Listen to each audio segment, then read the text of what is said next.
Hatch also happened to be on house arrest during the whole thing. Harrison Silcox, 93 WIBC Mobile News. Indiana Task Force 1 calling in even more of its crew to Asheville, North Carolina. They've been assisting in search and rescue efforts in the mountainous areas of the state impacted by mass flooding from Hurricane Helene. The Colts were back at practice on Wednesday. Anthony Richardson practicing on a limited basis with an injured hip. Head coach Shane Steichen still not sure if he'll give it a go Sunday against the Jags. No, he's feeling really good, so we'll see how the week goes. If he feels good and he's ready to go, he'll be out there for sure. Running back Jonathan Taylor did not practice at all on Wednesday. He has a high ankle sprain. Traffic on the 5s, Matt Bear. It's a stall, Hancock County, looking at westbound 70 near Fortville Pike, and right now the right lane is blocked, stopping traffic all the way back to the Greenfield Arrest area. And still have a closure, this one in Henry County. It just cleared westbound 70 to State Road 9. That ramp has reopened. Looking at the south side, northbound 69 near Epler Avenue, right before, in fact, right lane is blocked because of a crash causing stop-and-go traffic back to Wicker Road. Traffic sponsored by Mecum Auctions. Mecum Auctions is back at the Indiana State Fairgrounds today through Saturday with 1,000 muscle cars, classics, Corvettes, trucks, and more. Register to bid and buy spectator tickets at Mecum.com. I'm Matt Bear. Follow us for instant traffic updates at WIBC Traffic. Prescriptions require an online consultation with a healthcare provider who will determine if appropriate. Restrictions apply. See website for details and important safety information. Subscription required. Price varies based on product and subscription plan. Hey guys, did you know there's a generic form of Viagra that works just the same but is 95% cheaper? And you can get it online at hims.com/joy. Through Hims, you'll get a free medical consultation to determine the ED medication that's best for you. Discreet shipping if prescribed, a 100% online process, and a range of treatment options, including trusted generic alternatives to the name brands, at up to 95% off. ED is personal, and at Hims, so is treating it. Just go to hims.com/joy and get connected to a licensed medical provider online for free with zero copay, no expensive appointments, and no awkward face-to-face conversations. To start your free online visit, you need to go to this exclusive address, hims.com/joy. That's hims.com/joy for your free online visit. hims.com/joy. The forecast from the American Standard Cooling Weather Center. A few areas of fog south of the city this morning. Sunny skies this afternoon, a high of 76. Mainly clear, quiet, and comfortably cool overnight, a low of 53. I'm Wish TV Storm Track 8 meteorologist Marcus Bailey for 93 WIBC. Sunny, a clear radar, 49 on Monument Circle. I'm Kirk Darling on the level, on the go, and on WIBC.com. You're listening to Rob Kendall. When we talk about sending money somewhere, we're talking about printing the money because we have no money. And Casey Daniels. My government would never lie to me, would they? On 93 WIBC. Good morning. It is Thursday, October 3rd. It's 6 minutes after 9. It's the Kendall and Casey Show on 93 WIBC. My name is Casey Daniels. And this morning, the dude is joining me. Of course, Rob Kendall was filling in for Tony Katz earlier, so we didn't make him do a double shift. It would be, come on, we can't ask that of Rob Kendall. Yes, we can. He had to get up. Do you know how early you have to get up to be on the air by 6 a.m.? Am I supposed to feel sorry for him? You should feel sorry for Rob. We should all feel sorry for Rob. He's got to be exhausted right now. You have to get up so early in the morning. Exhausted. The poor thing. Oh, he'll be fine. He was up late watching that governor's debate last night, I'm sure. You think he was? I'm sure he was. I know he was. We were actually texting about it. And you know what? I kind of feel like I have a debate hangover. I completely have a debate hangover. I turned that debate on, the governor's debate last night. I got through 60 seconds of it and then said, I can't do it anymore. I can't do it anymore. And I'm sure a large part of that was because I watched the entire 2 hours of the vice presidential debate the night before. Yeah. And now we have this immediate governor's debate the next day.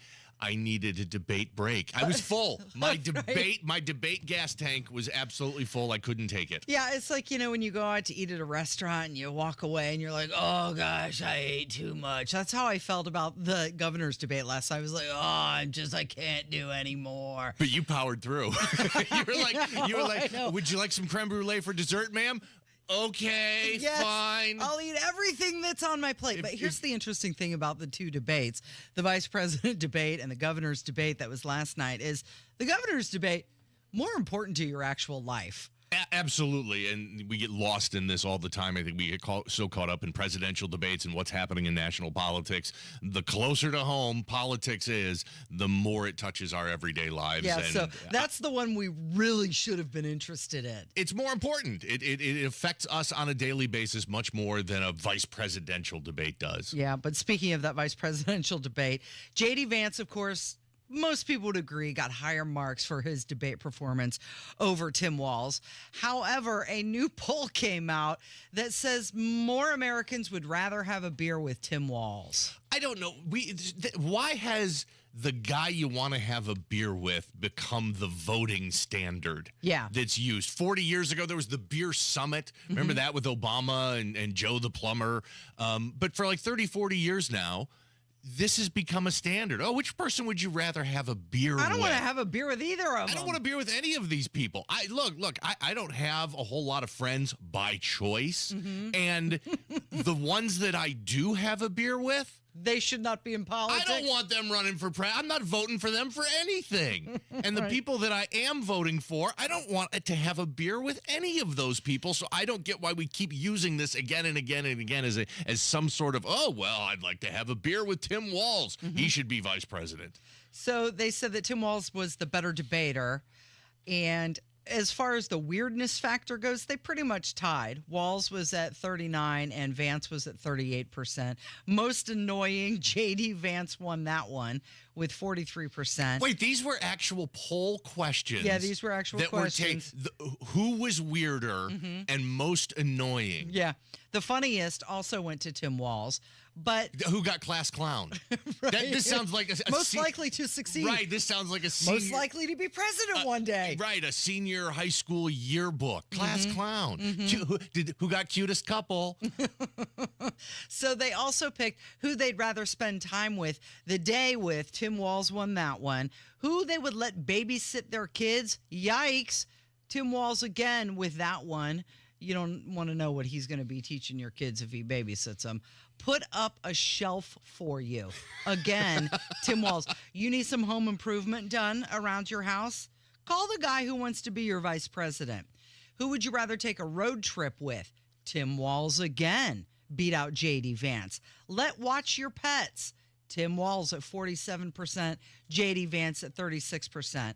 And then have a beer with Tim Walz at 46% and J.D. Vance at 37%. What a terrible group of standards that we're setting here for who we're going to vote for president and vice president. I'll go back to my original point. The people that I want to have a beer with, I want nowhere near public office. And his ability to hang a shelf for me means nothing on whether or not he should be qualified for vice president. I guess it's fun to talk about, but man, it seems like the pollsters spent a lot of time on these high school yearbook questions. Well, they viewed Tim Walz as more relatable, but J.D. Vance more vice presidential. Okay, this is what we're doing now. Yeah, I think we're voting on who's going to be vice president, who's most relatable, not who's I want to take a road trip with in the car. Although I would say, whose music? Who would you trust to run the music in the car? Right. Who's going to be the better co-pilot? I got to go with J.D. Vance. You think he's got a better taste in music? He's significantly younger. I got to believe his taste in music is going to be a little bit hipper and a little bit younger. Yeah, that's my guess with Tim Walz. Yeah, I wonder what kind of beer they'd have. I feel like Tim Walz would have a light beer. He would have. I think Tim Walz would have a very fancy beer. Right. He'd have Heineken or a Peroni, a Stella.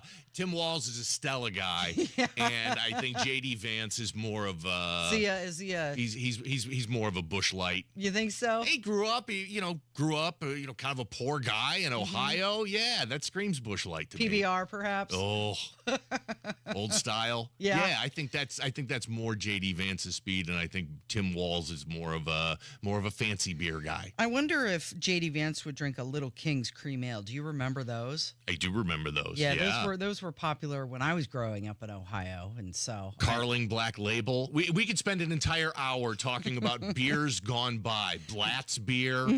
Yeah, I've had them all. Yeah, Old Milwaukee. Keystone Light. You want me to keep going? No, Is that enough? Is that enough beer talk? Let's talk about how Tim Walz, was asked by reporters to make a clarification on his visit to China, and his clarification response almost just as bad as what he said during the debate. Check it out. Yeah, look, I have my dates wrong. I was in Hong Kong and China in 1989. That move from Hong Kong into China, it was profound for me. That was the summer of democracy. I said it's where I understood how sacred democracy was. It's what encouraged me about 15 back and forths with my students, taking them to China to understand both, first of all, the culture, but also to teach Chinese students about democracy. That was part of it. I was one of the first group of high school students. There weren't a lot of times that there were high school teachers in there that you could teach in a Chinese high school. And so you've seen me. These teachers see me. I speak like everybody else speaks. I need to be clear. I will tell you that. But here's my whole point on that thing with China. I do understand China, but I've not been perfect. And I'm a knucklehead at times, but it's always been about that, and misspoke on this. So I will just, that's what I've said. Yeah, he misspoke. So he speaks Chinese, right? He should have just answered in Chinese. He said it was very impactful on him, and that's where he learned a lot about governance. In China. In China. In China. He's digging himself a deeper hole. Every time he gets asked about this, he digs himself a deeper hole into this problem. Now, he did say it, but he just needs to say it and then shut up. I got confused, got my dates wrong. My bad. Sorry, guys. Move on. Stop talking, Tim Walz. Stop talking, because you're digging yourself a deeper hole every time you go down this road. And during the debate, he tried to answer, and then he stopped. But then he kept going. And when he stopped, he should have stopped. It was the most awkward part of the entire debate, because you're right. There was this long pause, and I think he was waiting for the moderators to save him and start talking and move on to the next topic. And oddly enough, this is the one instance when the moderators weren't, giving him a helping hand, because they helped him out throughout the entire debate. But that one time, he just kind of froze and kept talking and kept digging a hole deeper for himself. He was also asked to clarify his comment about being friends with school shooters, saying he's really passionate about the topic and he's friends with David Hogg. So this was his clarification. Do you want to clarify the comments that you made about school shooters? So I've become friends with school shooters. Yeah, and look, you got to see me. These folks know me. I'm super passionate about this. The question come up about school shooting. We're talking about everything except school shootings. And I sat as a member of Congress with the Sandy Hook parents, and it was a profound movement. David Hogg is a good friend of mine. You have seen me do this. I was talking about being people where there are school shooters, and I need to be more specific on that, but I am passionate about this.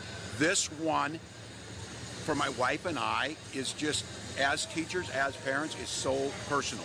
So did he clarify everything for you? His clarification was just as confusing as the original comment. Yeah, his answer was, I'm great friends with David Hogg. For those of you that don't remember, David Hogg is a anti-gun activist that's very vocal on social media and the public speaking tour.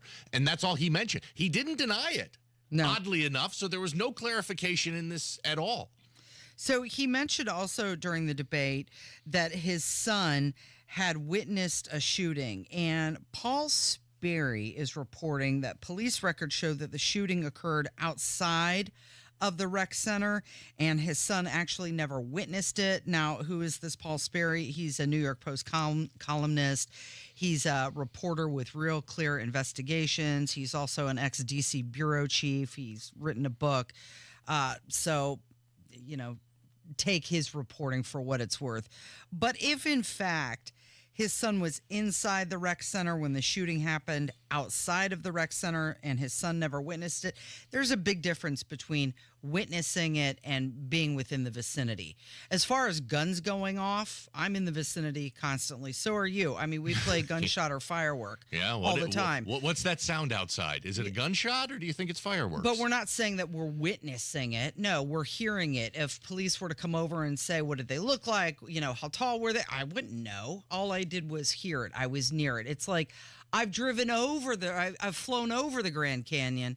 Doesn't mean that I've actually been to the Grand Canyon. And big difference. What are we doing here? We're spending all of this time clarifying all these missteps and misstatements that Tim Walz has made. Just tell the truth from the get-go. Just be honest with people. And when you screw up and say, hey, I'm great friends with school shooters, you say, no, I misspoke. I meant to say with the families and victims of school shooters. If that is, in fact, what he actually meant, because he never did actually clarify that or deny the fact that he's great. Maybe he is great friends with school shooters. He was given an opportunity to clarify that statement, and it's just as clear as mud as it was before. Yeah. But this is what all the time is being spent talking about. Kamala has to be sitting there going, why did I not pick Josh Shapiro, the governor of Pennsylvania, as my running mate? Tim Walz, and again, another example of how we were told that that J.D. Vance is a weirdo and is not ready for mainstream, and Tim Walz is this just heartland of America good guy. And here the debate kind of flipped the script on both of those. Yep. It is the Kendall Casey Show. It's 93 WIBC. $16,500. That's $16,500, Rob. Is that how much you lose in a week, Casey? I wish. That's how much money it could cost the average American couple every single year if the Social Security Trust Fund runs out of money. Now multiply that by 10 or 20 years, and it's hundreds of thousands of dollars. That's why it's critical that you have the right strategy to file for Social Security. Discover how you could wring every nickel out of your benefits with a free FREE customized Social Security analysis from Bill Demery, your retirement guy in Indy. We know and trust Bill, and you can too. If you've saved more than $200,000 and have not filed for Social Security, schedule your free analysis now by calling 317-932-9912. This free analysis could help you wring every nickel out of your benefits that are rightfully yours. That number, 317-932-9912. That's Bill Demery at 317-932-9912. Occasionally, vice presidential debates are interesting. Who am I? Why am I here? Senator, you're no Jack Kennedy. Yet, Did he lose the 2020 election? Tim, I'm focused on the future. That is a damning non-answer. still interesting. Just to clarify for our viewers, Springfield, Ohio. The rules were that you guys weren't going to fact check. Follow the race to the finish line. Not been perfect, and I'm a knucklehead at times. On your 2024 election information station, 93 WIBC. If you're living with dry age-related macular degeneration or dry AMD, you may be at risk for developing geographic atrophy or GA. GA can be unpredictable and progress rapidly, leading to irreversible vision loss. Now there's something you can do to slow it down and get it going slower. Izervay is proven to slow GA progression. Izervay gets GA going slower. Izervay or avacincaptad pagel is a prescription eye injection used to treat GA. Don't take it if you have an infection or active swelling in or around your eye. Izervay can cause eye infection, retinal detachment, or increased risk of wet AMD. Izervay may temporarily increase eye pressure. Your vision may be impaired after an eye injection or exam. Don't delay. Ask your doctor about Izervay today. Izervay gets GA going slower. Visit Izervay.com. That's IZERVAY.com. Jennifer McCormick backed Hillary Clinton for president. And when McCormick was in charge of education in Indiana, our schools ranked at the bottom. She even opposed school choice. Then McCormick backed Joe Biden for president and supported his $1 trillion spending scheme that caused all the inflation. Now she runs for governor on a plan that would increase your energy bills, create a new Office of Environmental Justice, and ban gas stoves. Jennifer McCormick, hopelessly liberal. This is Mike Braun. Here's my plan for Indiana. I'll enforce immigration laws even when the federal government fails to act, keeping our streets safe and secure. And my plan lowers more costs. I'll cut property taxes, reduce energy bills, and expand parental choice and school voucher programs. Indiana needs strong leadership. We can get it done. Mike Braun, governor. Paid for by Mike Braun for Indiana. One night, one stage, Billy Joel and Sting. Saturday, February 8th. Lucas Oil Stadium in Indianapolis. Every breath you take. Pre-sale for City Card members now through Thursday. Public on sale Friday at 9 a.m. Get tickets at Ticketmaster. Saturday, February 8th. Don't miss Billy Do you need furnace or heat pump service and need to find a local well-trained expert you can trust like Reinhardt Heating and Cooling? Well, find that American Standard dealer at IndyHomeComfort.com. Hey, it's autumn, and if you want to hit the road here the last half of the year, don't exactly know what you want to do or where you want to go, you join AAA. As a member, you get free travel planning plus the best available pricing for your trip. And, of course, all the roadside assistance available. AAA Hoosier Motor Club members get free travel planning help, plus discounts on hotels, cruises, rental cars, and more. AAA travel agents will make sure you get the best price on that fall vacation. Plus, if you run into trouble anywhere on the road this fall, AAA has you covered. Flat tire, dead battery, run out of gas, lock your keys in the car. AAA has got you 24/7, 365, no matter where you are. So if you're not a member right now, become a member today. You're going to be glad you did. 844-GO, AAA-GO, or visit AAA.com, or stop by your local AAA office. Tell them Hammer and Nigel sent you.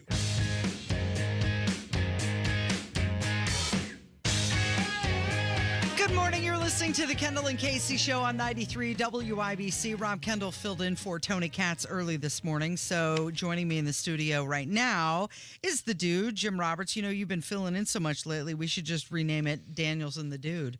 I like that. Do you? Nice alliteration. Daniels and the Dude. So whenever I fill in, I have been here a lot lately. It seems like once a week for the last month, I think. I know. Rob's had a lot of time off and then filling in for Tony Katz this morning. So well, we're glad that you're able to do it. So thank you. I'm happy to do it. I need my own key card. I need my own parking space. I need an office. I'm going to start making some crazy demands. You are demanding. At least you're not demanding a small refrigerator like Rob did.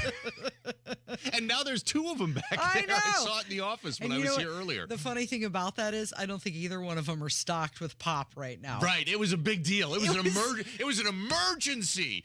We had a soda emergency here on the Kendall and Casey Show. And then he gave up drinking Pepsi for a while, so he's been off the sugar. So now the two refrigerators that our wonderful listeners brought to him, they're both just empty. We could stock him with water. Yeah. I think that's on his diet these days. I guess we could. Yeah. People buying up all the bottled water, except for Dasani. Nobody wants that. Nobody wants Dasani, They're also panic buying toilet paper. We're going to get into that in just a little bit. But first, let's talk about Donald Trump. Says he won't do an interview with 60 Minutes because they called him a liar for stating that he was being spied on, and also about Hunter's laptop. You know, they said, no, that was Russian disinformation. And he said, no, that was Hunter's laptop. And now he's not going to be doing the interview with 60 Minutes. Can we finally do away with fact checking? Try that again. Is your microphone not working? Kevin's shaking his head. Everything's broken. Not kidding. There we go. Wow. I kept hitting the button. Come on now. I thought the camera's broken. The YouTube camera's broken. My YouTube camera's broken, and I'm not kidding. One of my computer screens just went down for a couple seconds and came back up. So nobody used the bathroom. No, we already know the bathrooms are broken. If you're a regular listener of the Kendall and Casey Show, you know the bathrooms are broken. Mm-hmm. That's what we get for asking for stuff, right? Yeah, but you be careful. Oh, you want something? Fine. We'll make everything broken now. Okay, so back to Donald Trump. Not going to do that interview. Kamala Harris is set to appear on October 7th, and they claim that it is still the highest rated show on CBS. And this is something that candidates have done for a very long time. They split the show in half, and they give them both a half hour. And when Kamala appears, guess who's going to be there with her? Tim Walz? Yeah. Because she can't go by herself. Mm-hmm. She's got her emotional support vice president. Yeah. He's expected to participate in the interview. This is, and good for Donald Trump for standing up and saying, look, I don't care if the 60 Minutes has been doing this for 50 years. Mm-hmm. They treated me poorly, were unfair to me last time. I'm not going to go back and do that again. And there's clips all over social media from last time when Leslie Stahl interviewed Donald Trump, and she tried fact-checking him on a couple of things that turned out to be flatly wrong. And we've got one of those clips right now. You know what's going to happen. Nope. We don't have one of those clips right now. We'll just keep talking. It's fine. But can we stop can we get rid of the entire concept of fact checking? Yeah. Because that has obviously been proven to be a massive hoax and a disaster, because every time somebody from the media tries to fact check Donald Trump or J.D. Vance, it turns out that the member of the media is proven wrong on all of this. Do you think that it's he should be on there? You're good with him not doing this. I get why he doesn't. I understand why he doesn't do it. He feels like he won't be treated fairly, which he won't. Which he obviously won't. He feels like, and this is the problem. You've always got to understand this. When you sit down for an interview with the media, they have complete control because they're going to edit it. After this long-form interview is recorded, however long it takes, they're going to chop it up and edit it however they want, and you know they're going to do that in a way that paints Donald Trump in a poor light. CBS is saying that he accepted, and then he pulled out of the deal, and the thing is, he's already done 2 debates. You remember, he had one with Joe Biden, and then he had one with Kamala Harris, so he doesn't need to put more out. We know who Donald Trump is. We know who Donald Trump is. We don't need 30 minutes on 60 Minutes to delve deeper into, some new questions that'll be asked or answered. What we do need to do is get to the news and try to get all of our equipment here in the studio working. It is the Kendall and Casey Show. It's 93 WIBC. It's common knowledge that after age 30, our metabolism changes. We have less energy and gain weight easier. There's a way to feel better, not in years or months, but sometimes in just days. I'm Chuck Norris. I tried everything. Working with a team of health experts, we came up with Morning Kick. Morning Kick is a revolutionary new formula that combines all my favorite supplements into one daily drink. Morning Kick has probiotics to help you lose weight, prebiotics for digestion, superfoods for muscles and joints, and powerful anti-aging supplements. It'll help you feel youthful, energized, and helps manage stress. I look and feel better than I have in years. Go to roundhouseprovisions.com, use code EASY, or text EASY to 511-511 and claim 40% off. Roundhouseprovisions.com, code EASY. Every purchase comes with our 90-day money-back guarantee. You could be feeling these changes within just a couple of days. Text EASY to 511-511. These statements have not been evaluated by the FDA. This product is not intended to diagnose, treat, cure, or prevent any disease. Tax fees may apply. 93 WIBC Mobile News. On the level, on the go. Tagging in more aid. It's 51 and sunny on Monument Circle. I'm Kirk Darling. Here's what's trending at 9:30. More help from the federal government is on the way for flood-ravaged parts of western North Carolina. That word yesterday from President Biden, who announced after taking an aerial tour of the devastated areas that the aid would be coming. He also says that he'll be sending 1,000 active duty service members from Fort Liberty to assist North Carolina's National Guard. Fighting between Israel and Lebanon continues to escalate. Israel continues complementing its limited ground offensive into southern Lebanon with additional airstrikes. The IDF says they have hit 200 Hezbollah targets overnight, and we are learning new numbers from Lebanon's health ministry that one of them resulted in 9 deaths. Israel says over the past day they've killed roughly 60 Hezbollah terrorists, but for the first time, Israel is now facing heavy losses. 8 soldiers were killed yesterday in an ambush with Hezbollah. Fox's Nate Foy. It's day 3 of a major dock workers strike at ports all along the Gulf and East Coast. The work stoppage has created uncertainty about the movement of supplies just as we head into the holiday season. Your opening bell report on 93 WIBC, brought to you by Absolute Wealth Management, LLC. And on that note, stocks are on the plummet today. The Dow is off 150 to 42,360. The NASDAQ is down 104 to 19,905. And the S&P 500 is down 17 to 5,742. I'm Kirk Darling, on the level, on the go, and on WIBC.com. My brother never checks on Dad. Or my sister won't make time to take Mom to the doctor. Are these things you've heard yourself say? This is Tina McIntosh, president of Joy's House and co-host of the Caregiver Crossing radio program. I have a caregiving tip for you. Stay tuned. Cardon and Associates offers the finest senior living options tailored to your loved one's needs. Reservations are now being accepted for new apartments at Copper Trace in Westfield. Visit cardon.com. Expressing anger or resentment toward unsupportive siblings can cause unmendable rifts in relationships. Don't try to control everyone else. You can only control yourself. The success of your caregiving journey does not rest on others. So enjoy the time with your loved one. This is your special time with them. More tips like this are available anytime at caregivercrossingradio.org. With new weekly content created by Joyce House and distributed in partnership with Network Indiana, we're an on-air and online support group for Hoosier family caregivers. Hear conversations with experts, access the library of online education, and more at caregivercrossingradio.org. We all hear the radio ads about the IRS. They tell you to be afraid, to be scared, and they try to frighten you into calling. I'm not here to do that. Tax Relief Advocates is different. TRA is here to tell you that if you owe money to the IRS, whether it's $5,000, $50,000, or $500,000, we have a solution. It doesn't matter if you're sitting in your car, at work, or with your kids. No matter where you are, call now. 800-488-2594. Don't lose hope. TRA can eliminate or reduce what you owe to the IRS. Generous programs are now available that can give you a fresh start. Our passion is taxes and helping individuals fix their IRS problems. We have over 1,000 five-star reviews on Google and an A+ with the Better Business Bureau. You don't need to be afraid of the IRS any longer. End your tax nightmare today by visiting us online at TRA.com or call 800-488-2594. That's 800-488-2594. Tax Relief Advocates. Real solutions for real people. Must qualify for enrollment. Results may vary. Go now to bwindow.com and receive $400 off per window and $250 off any patio or entry door, plus 2.99% financing. You're listening to the Kendall and Casey Show on 93 WIBC.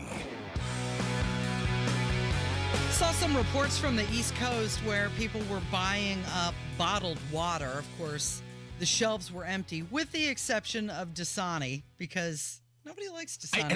I don't understand that. The purified water versus the spring water. It is. So Dasani is purified water, and then they add some minerals back in to help with the taste of it. And I think that's what everybody hates. I guess. I think I may be the only person in the world that likes Dasani bottled water. You do? I do. I actually do like it. But so I don't understand it. But yeah, there's video all over Twitter and social media of these barren, empty shelves in the water aisle and tons of Dasani. Very odd. Something else that is being panic bought is toilet paper again. And this all has to do with that strike of the longshoremen. So this is a flashback to pandemic.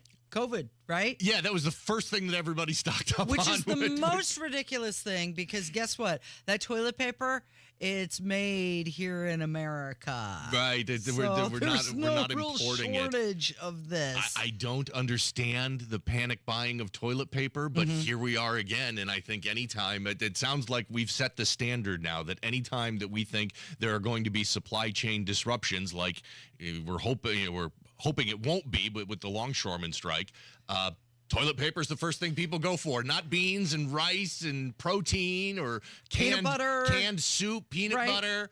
Get me my toilet paper and fill my garage with it. The American Forest and Paper Association, which is the trade group which represents the paper manufacturers, they were expressing concerns about this, that you don't need to panic buy your toilet paper. Now, why do you think that is? What is the psychology of that?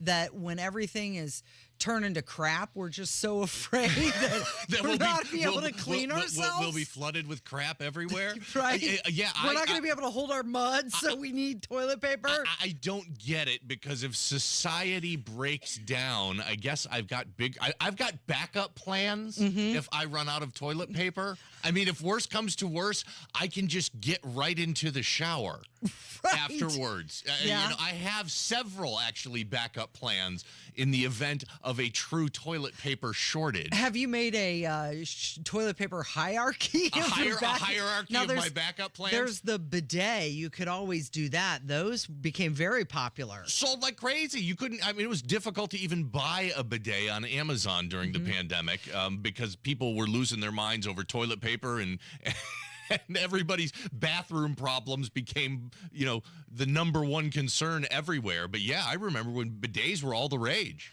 There's a couple different ways you can go with that. There's like something you can connect to the flusher, and it sits next to your already existing toilet. It's just like a secondary, like an attachment. So when I'm done, accessory. When I'm done on the toilet, I have to go sit on another. No, you stay on the same toilet, and then there's just some buttons right there next to you that I guess would change the flow of the water. I've never used a bidet. Never used a bidet. Yeah. And I don't know if I would like that. I don't know People either. swear by it. Yeah, they feel like it gets them really super clean. It feels like it would be more messy. Mm-hmm. I agree. Like, I don't know that that's a better solution than what we're currently working with. The price ranges from like the attachment to your existing toilet. You can buy the Lux Bidet Neo 185 right now on Amazon for $45.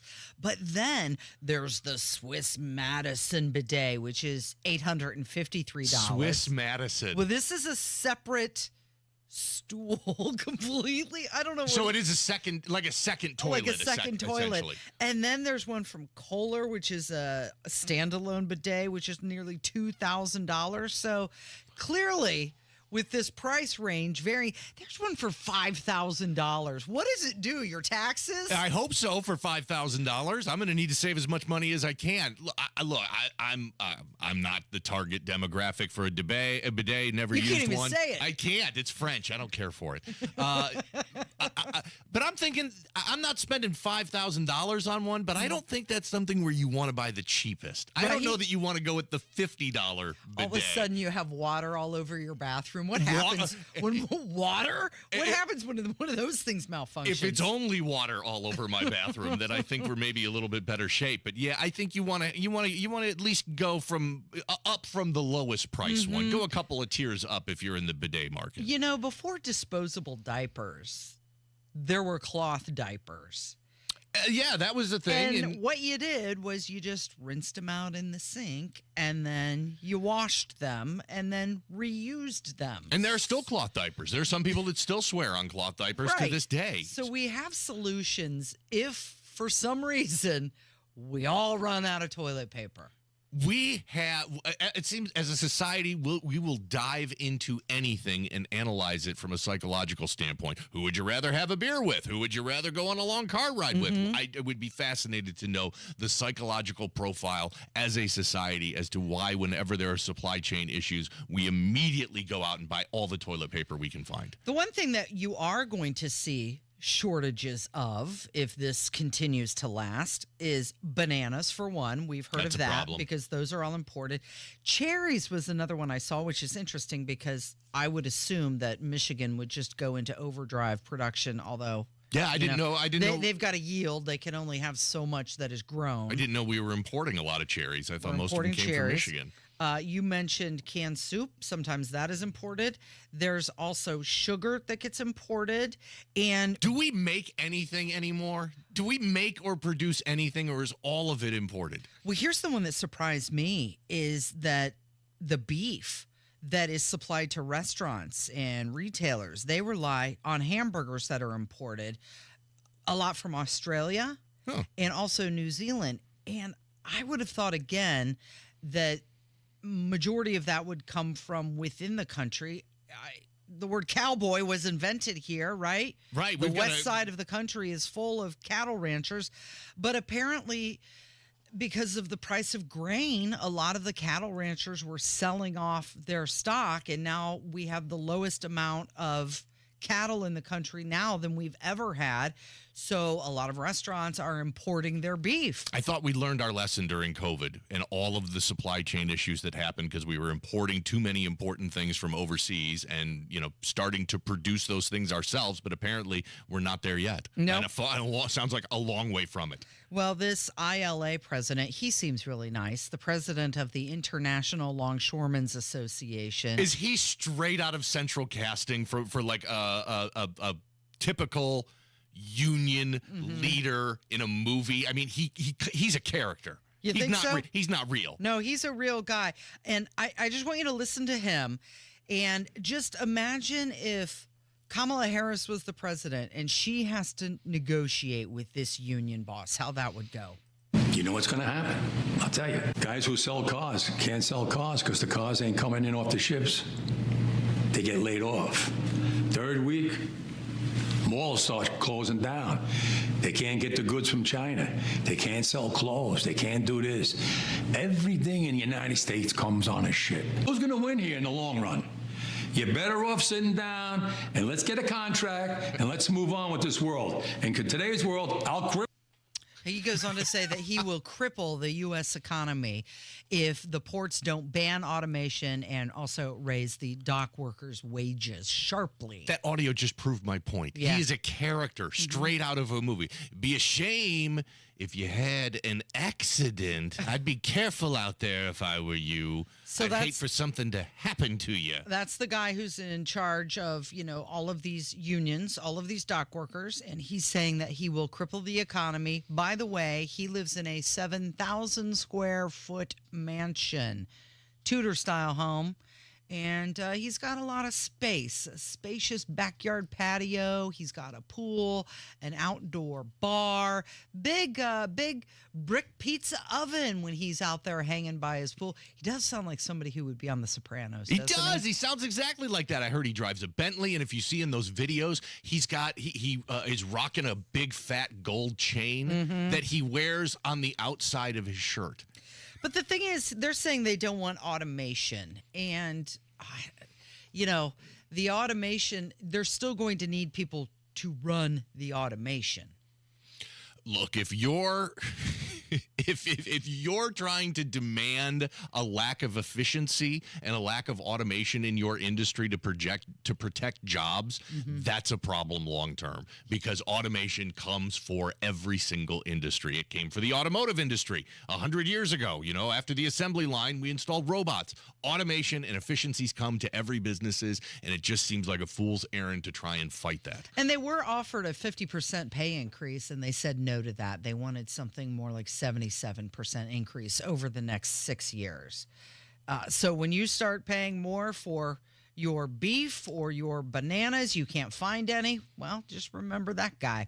It is the Kendall and Casey Show. It's 93 WIBC. The victims of Hurricane Helene need our help. Go to salarmy.us/Indiana EDS. That's salarmy.us/Indiana EDS. From the Salvation Army and WIBC. Cindy Carrasco has spent a career holding the powerful accountable. As Indiana's Inspector General and Director of the State Ethics Commission, Cindy fought waste, fraud, and abuse wherever she found it. Cindy also combated wrongdoing in state government, which meant standing up and doing the right thing even if it wasn't popular. Now, as our state senator, Cindy Carrasco continues to fight on behalf of all Hoosiers by improving the quality of our children's education, providing tax relief for everyone, and working to make our communities safe by getting law enforcement the resources they need to fight crime, violence, and keep fentanyl away from our families. It's why Cindy has been endorsed by the Indiana Fraternal Order of Police, State Police Alliance, and the Professional Firefighters of Indiana. Because they know that Cindy has their back, and we know she has ours. Vote for more government transparency, better schools, lower taxes, and safer streets. Vote Cindy Carrasco for State Senate. Paid for by Cindy for Senate. Life insurance is one of those things that just about everybody needs, but few people actually have. Hey, if you die unexpectedly without life insurance, guess what? You'll leave your family with even a bigger mess. Life insurance will help replace your family's income. It'll help cover burial expenses. Life insurance can even help pay off debt like credit cards and medical bills. Life insurance can even pay for college. And if you own a business and you die, life insurance can help your business from collapsing. It can even help cover estate taxes. Life insurance has never been more affordable and needed. Plus, you can always shop around even if you have a plan and save some money. So call the Life Insurance Quote Line right now for free pricing information. 800-917-8730. 800-917-8730. 800-917-8730. That's 800-917-8730. Earn, save, grow. It's time your money works harder and goes further with a Stockyards Bank and Trust CD. For a limited time, earn 5.15 annual percentage yield with our 5-month CD special. Proudly serving our communities since 1904. Visit any of our 5 Indianapolis area locations or syb.com/IndyCD today and experience the Stockyards Bank difference. 10,000 minimum balance required. Limited time offer. Member FDIC. Equal housing lender. Mecum Auctions returns to Indianapolis October 3rd to the 5th at the Indiana State Fairgrounds. Join us for the fun, fast-paced, high-energy Mecum experience with 1,000 vehicles up for auction. For avid collectors, first-time buyers, and enthusiasts of all ages, Mecum Auctions is for you. Register to bid and buy spectator tickets now at Mecum.com. That's Mecum.com. Rampant crime, crumbling roads, unaffordable housing, open borders, and high inflation. That's Andre Carson's record after 16 years in Congress. Have you had enough yet? It's time for John Schmitz, an Indy native who's working for safe streets, an end to inflation, and a bright future for Indy. John Schmitz has the experience, creativity, and energy to tackle the issues holding back Indianapolis. Help make Schmitz happen. Vote John Schmitz for Congress. Learn more at johnschmitzforcongress.com. I'm John Schmitz. I approve this message, paid for by Schmitz for Indiana. Addiction. It's hard on those who struggle with it, but those who love the addict need support too. Matt Baer and Ryan Hedrick provide help and hope with Supporting Sobriety. Subscribe wherever you get your podcasts and on WIBC.com. Taking away the moments that make up a dull day. We're going to talk about Pink Floyd for just a second. It is the Kendall and Casey Show. It's 93 WIBC. My name is Casey Daniels. Jim Roberts is in for Rob Kendall, who filled in for Tony Katz. It's just musical chairs here today. It's about time we started talking about Pink Floyd. There's not enough Pink Floyd talk on the Kendall and Casey Show. Glad I could be here for it. You think so? Yeah. Okay, so they're selling their music rights to Sony for $400 million. This is happening a lot in the music industry. We've seen this. I think Bob Dylan sold his music rights. A lot of other stars, as they age, end up selling their music rights. And without getting into too much of the minutia, here's what that means. There are two sets of rights for every piece of music. There's the lyrics and then the composition of the music. Yeah. This includes both of those, the rights to both of those, and Sony is buying it. So instead of Pink Floyd getting all the royalty checks every time a Pink Floyd song is played on the radio or streamed on Spotify, Sony will now be making the money off of this. And here's where it could really make a change is now Sony will have the ability to say yes or no when somebody wants to license Pink Floyd music for a movie or a TV show, or maybe even a commercial.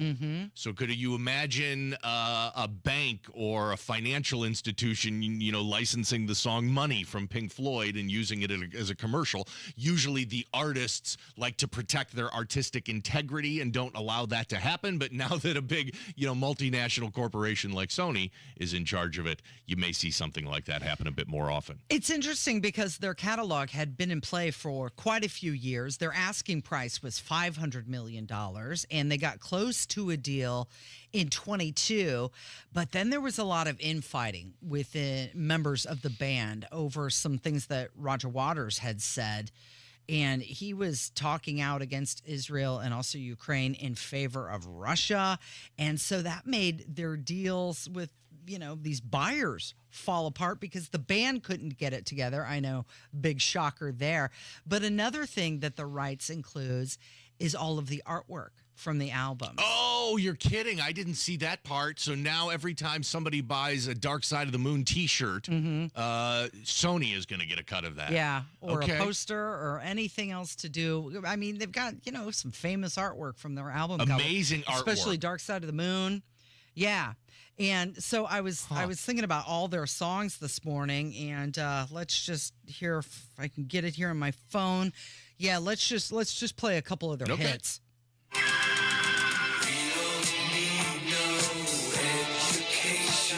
You don't. Yeah.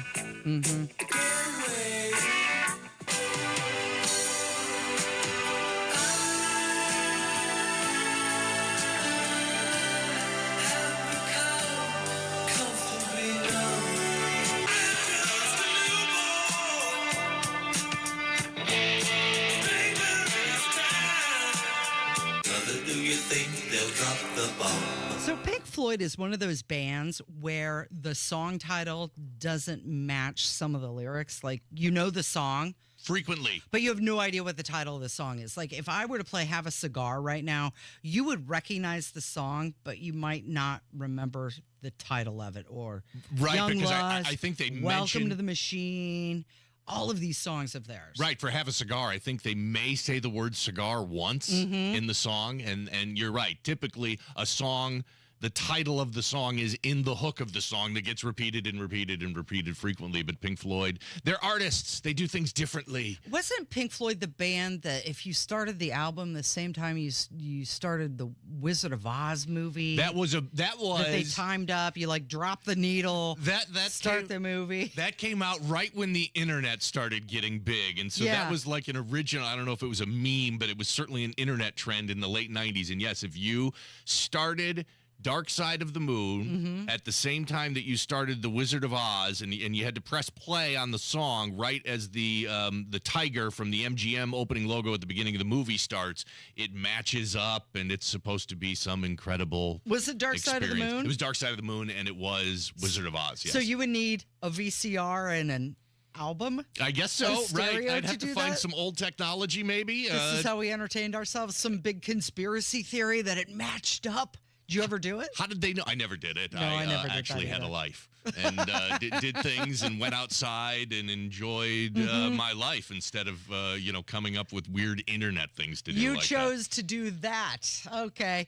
Let's talk about this. Is just an update. The doctor who helped supply Matthew Perry with ketamine, Yeah. which was one of the things that killed him, he pled guilty to drug charges. And he's not the only one. There's there's a ketamine queen in Los Angeles that they're trying to pin down as well. And we've seen this a lot. We saw this with Michael Jackson. We saw this with Prince. We've seen this now with Matthew Perry, where they've got these doctors that are overprescribing them these medications that go beyond the guidelines. And then when something bad happens, culpability falls back on the doctors, as it should. Yeah.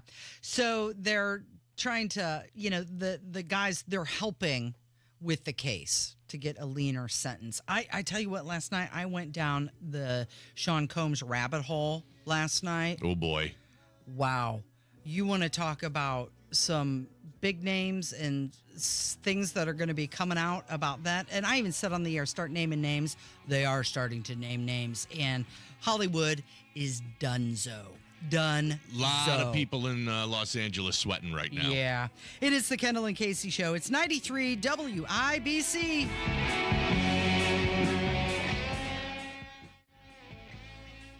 Do you owe $10,000 or more in credit card debt or personal loans? With credit card debt at all-time highs, Debt Relief Advocates is urgently notifying consumers of debt relief now being made available, designed to aid consumers with out-of-control credit card debt. Those who qualify and enroll for this relief program will only have to pay back a fraction of what they owe. This is not bankruptcy or a debt consolidation loan. This is a relief program that credit card companies would rather you not know about, as it ends your debt nightmare and saves you lots of money. Consumers owing at least $10,000 in credit card debt or personal loans can now take advantage of this debt relief as the cost of living skyrockets. Debt Relief Advocates has established a relief hotline for you to call to learn what debt reduction you may qualify for, so don't wait. For this free information, call the Relief Hotline at 800-525-9369. 800-525-9369. 800-525-9369. Tire Discounters announces our latest breakthrough, TD Chat BS. This software allows us to detect untruths, deceptions, and even outright lies. Let's listen in as we call a local car dealer. Hi, I drive your model of auto or truck. I need servicing. Oh, that's great. You should always call the dealer for service to make sure your warranty stays intact. Untruth. Excuse me? I can attend at Tire Discounters for all services, even for all manufacturers' scheduled maintenance. Warranty not affected. But it's only us dealers who really know our own models. Deception. Tire Discounters technicians are certified experts for all makes and models. Okay, maybe. How many dollars do you charge me for? As few as Tire Discounters? We are not that much more. Outright lie. Ending call now. Bye. No, Adios. Aloha. Hasta la pasta. Right now, save up to $250 on Cooper tires, and Shocks and Struts are buy 3, get 1 free. We're definitely going to be late to the concert. I feel like we should be there by now. I'm just taking a little detour. I gotta fill up my gas tank, and I know this place a couple towns over where the gas is cheaper. Are you serious? We're gonna be late for the concert because you're driving out of the way for cheaper gas? Just use Upside. What's Upside? Upside is the free cashback app that gets you real cash back for every gallon of gas you buy. Wait, I can get cash back just for buying the gas I need anyway? Yes, I use it all the time, and I've made around $200. Now pull over so you can download the Upside app before we miss the concert. Download the free Upside app now to earn cash back every time you buy gas. Use promo code PHIL25 to get an extra 25 cents per gallon on your first tank. You can cash out anytime, right to your bank, PayPal, or as a gift card for Amazon and other brands. Just download the free Upside app and use promo code PHIL25 for a 25 cents per gallon bonus on your first tank. That's code PHIL25 for a 25 cents per gallon bonus. That's code PHIL25. This November, Indianapolis will play host to one of the most prestigious culinary competitions in the world, the World Food Championships. From November 8th through the 12th, the city will welcome over 300 cooking teams, battling in 12 unique food categories. All of this is going down at the Indiana Farm Bureau Fall Creek Pavilion. It's inside the Indiana State Fairgrounds. Food samples, cooking demonstrations, celebrity chef appearances, family fun zone, and more. To learn more or buy tickets, visit worldfoodchampionships.com. Febreze. As a rideshare driver, I love keeping my car smelling fresh and clean. So when I'm driving, I only trust new Febreze car vent clips, now with 3 times greater scent control, because it's that little touch that sets me apart. I can turn the intensity down for subtle freshness, or I can turn it up for when I want lots of scent. So whether it's set to low, medium, or high, with new Febreze car, I know my car's going to smell amazing, which keeps my driver rating right where it belongs. Picking up Oscar!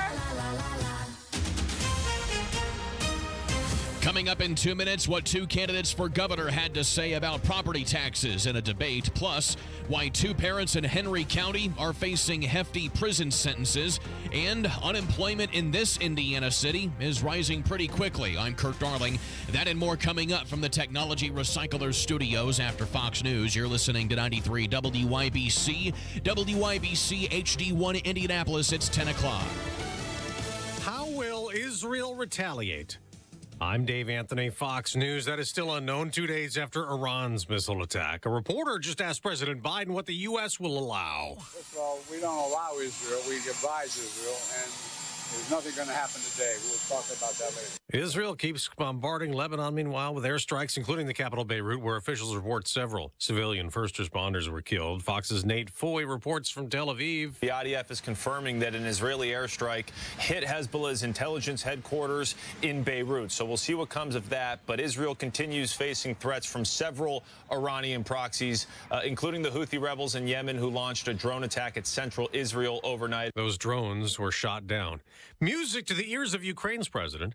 Meeting with NATO's new leader, Mark Rutte, just told Volodymyr Zelensky as the war against Russia rages that Ukraine is closer than ever to being part of NATO. And will continue on this path until you become a member of our alliance. An American's on trial in Russia, accused of being a secret Ukrainian mercenary. Stephen Hubbard of Big Rapids, Michigan, was captured by Russian forces in April 2022 and faces up to 15 years in prison if convicted. A state news agency claims Hubbard admitted this in court, but his sister, who last saw him in 2021, is questioning this reported confession. He is so non-military, she told Reuters. He's more of a pacifist. Fox's Jonathan Savage. Back to President Biden. He spoke before taking off for Florida, then Georgia, to assess more of Hurricane Helene's devastation. The storm's blamed for at least 191 deaths. Hundreds remain unaccounted for in the widespread devastation. Republican Congressman Corey Mills from Florida is out helping victims and tells Fox. This is a horrific incident. There's towns that are absolutely devastated. And my question is, again, where's the federal government? Where's the rest of our elected officials who needs to be here to be able to respond when Americans are in trouble? America's listening to Fox News. 93 WIBC Mobile News. On the level, on the go. Posturing on property taxes. It's 59 and sunny downtown. I'm Kurt Darling. Here's what's trending at 10:02. Hoosiers want to see their property tax bills go down. In a debate on Fox 59 Wednesday, 2 candidates for governor say that they have the right way to fix the issue. My plan was successfully received. Mr. Braun had to go back a few times and do 2.0. Her party promoted Bidenomics, the inflation that we got that took assessed values through the roof. Republican Mike Braun and Democrat Jennifer McCormick. More on the debate at WIBC.com. Neglect resulting in death. That's the charge against two parents in Henry County who investigators say were purposefully slow in reacting to a dresser having fallen on their young child who ended up dying. Stephen and Kimberly Howlett now face 40 years in prison. She can't seem to stay out of trouble. Harrison Silcox reports on more official misconduct charges for a Center Township constable. Denise Hatch was in a court hearing Wednesday to discuss those charges, only to be arrested after the hearing for the same thing. Court docs say Hatch had interrupted a Center Township Democratic Party meeting September 24th, only to be kicked out. Nothing occurred that was bad other than her and Denise had some words. Hatch's friend Bobby Kern talking to Wish TV. Trustee LaDonna Freeman says she kicked Hatch out of that meeting, only to be cussed out in the hallway after. Harrison Silcox, 93 WIBC Mobile News. Kokomo has the fastest growing unemployment rate in the nation. A new study from the U.S. Bureau of Labor Statistics shows that Kokomo's jobless rate has grown from 3.9% in 2019 to 7% by July of this year. Nowhere else in the U.S. has there been a larger growth in the number of people without a job. The Indiana Hoosiers are on a mission this week, so says head coach Kurt Signetti. With every success comes belief. And this is a team that's a little bit on a mission, and Northwestern's the next one up. The Hoosiers have not faced the Wildcats since 2019. A kickoff Saturday at 3:30 in Evanston. I'm Kirk Darling, on the level, on the go, and on WIBC.com. This October 10th through 20th, witness a race like no other in Driven to Save Lives. A documentary that's more than just a story. It's a life-saving movement. Driven to Save Lives is inspiration. Fueled by the legacy of racing champion Brian Clausen, whose heart symbol on his driver's license became a beacon of hope. This film explores the powerful impact of organ and tissue donation in Indiana's racing community and beyond. To hear Brian's heart beat again, I'll never forget that moment. Join us for the world premiere event during the Heartland International Film Festival on October 12th at Newfields, or stream the film online. What Driven to Save Lives does is gives all of us the opportunity to be Brian Clausen. Visit driventosavelives.org for more information and tickets. That's driven, the number 2, savelives.org. You're listening to Rob Kendall. When we talk about sending money somewhere, we're talking about printing the money because we have no money. And Casey Daniels. My government would never lie to me, would they? On 93 WIBC. Good morning. It is Thursday, October 3rd, 5 minutes after 10. You're listening to the Kendall and Casey Show on 93 WIBC.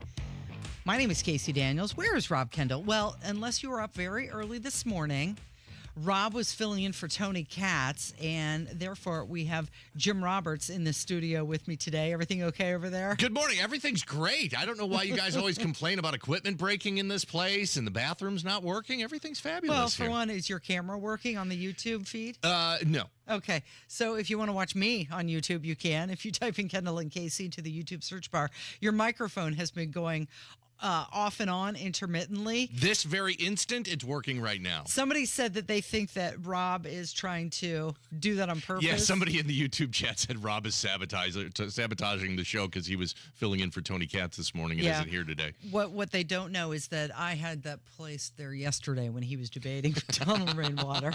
That was you had an ability to mute his microphone like that was me. The CBS moderators. Intermittently just shut his microphone off. Smart move. Smart. He did a great job this morning, and he interviewed Mike Braun, and we're going to have a replay of that at 11:15 this morning in case you missed it. But speaking of Mike Braun, he released his inflation plan, part of his freedom and opportunity agenda.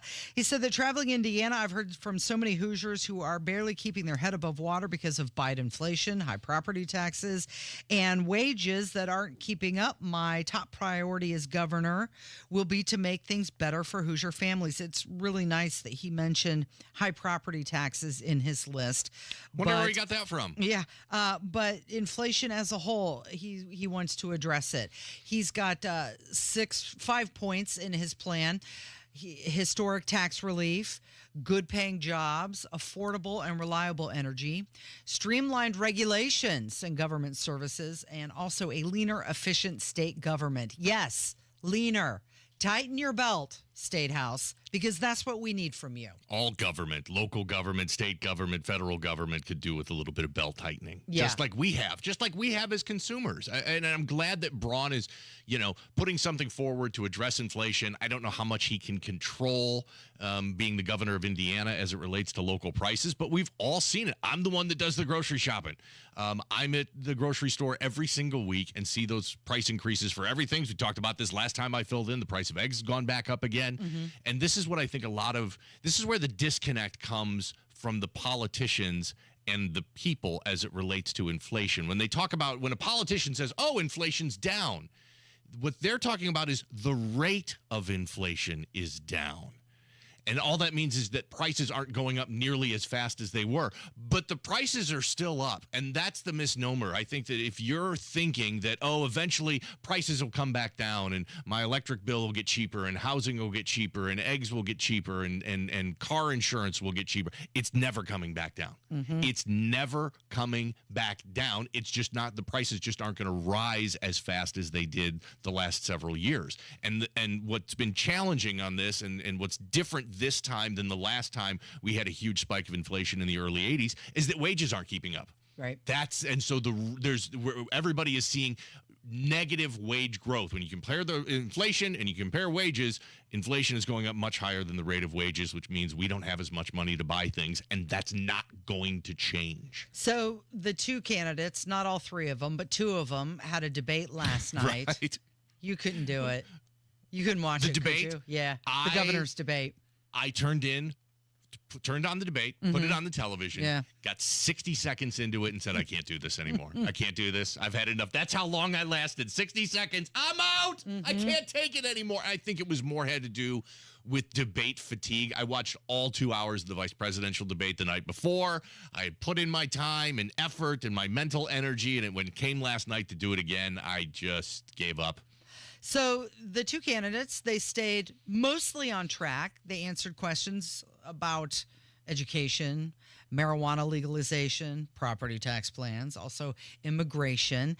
And it was towards the end of the debate that things became more spirited or contentious. It was interesting because the governor's debate last night was a little bit more, they had more energy than the vice president debate. Yeah, well, the vice presidential debate was like two old, college buddies getting together. They were all polite and nice to each other. Well, by the end of that, Tim Walz wanted to vote for J.D. Vance. He was like, you know what? No, never mind. I don't want to do this. You're good. You go ahead and be the vice president, J.D. You won the debate. I'm going to vote for you. Yeah, it was very cordial in the vice presidential debate, and things got a little bit nastier. The problem with it getting interesting and getting into deep subjects at the end of the debate is half the audience was probably gone by that time. Okay, well, let's be honest. There was, 3 people watching it? Yeah, I can't imagine. The people who were watching it last night were people who are very inside, who want to hang on every word that they were saying, are way into politics, or just stumbled across it on mistake. Accidentally. And said, this is happening. I'll take a minute or two and listen. They were tuning in to catch Jeopardy, and it wasn't on, and they were like, governor debate. Now, I am going to say something nice about Jennifer McCormick. I thought she performed very well. She had a lot of energy. She was composed. She was very specific in a lot of her answers. Is it going to move the needle? I don't think so. I think at this point who you're going to vote for. Especially this late in the game. And this is the first governor's debate? Yeah, there's 3.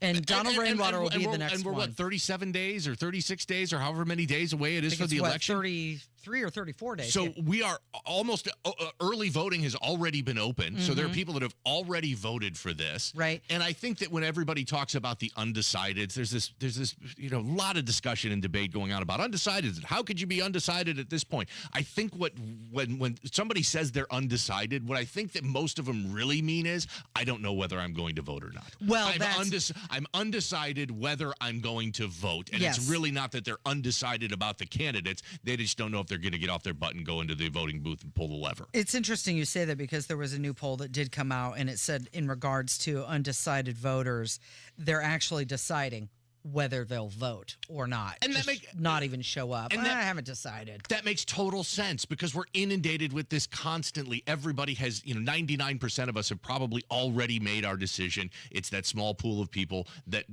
haven't decided whether or not they're going to go to the voting booth. And this election, as all modern elections come down to, turnout of your base. Can you get your base to the polls to vote for you? And that is always going to make the decision and be the deciding factor, both in this governor's election and in the presidential election.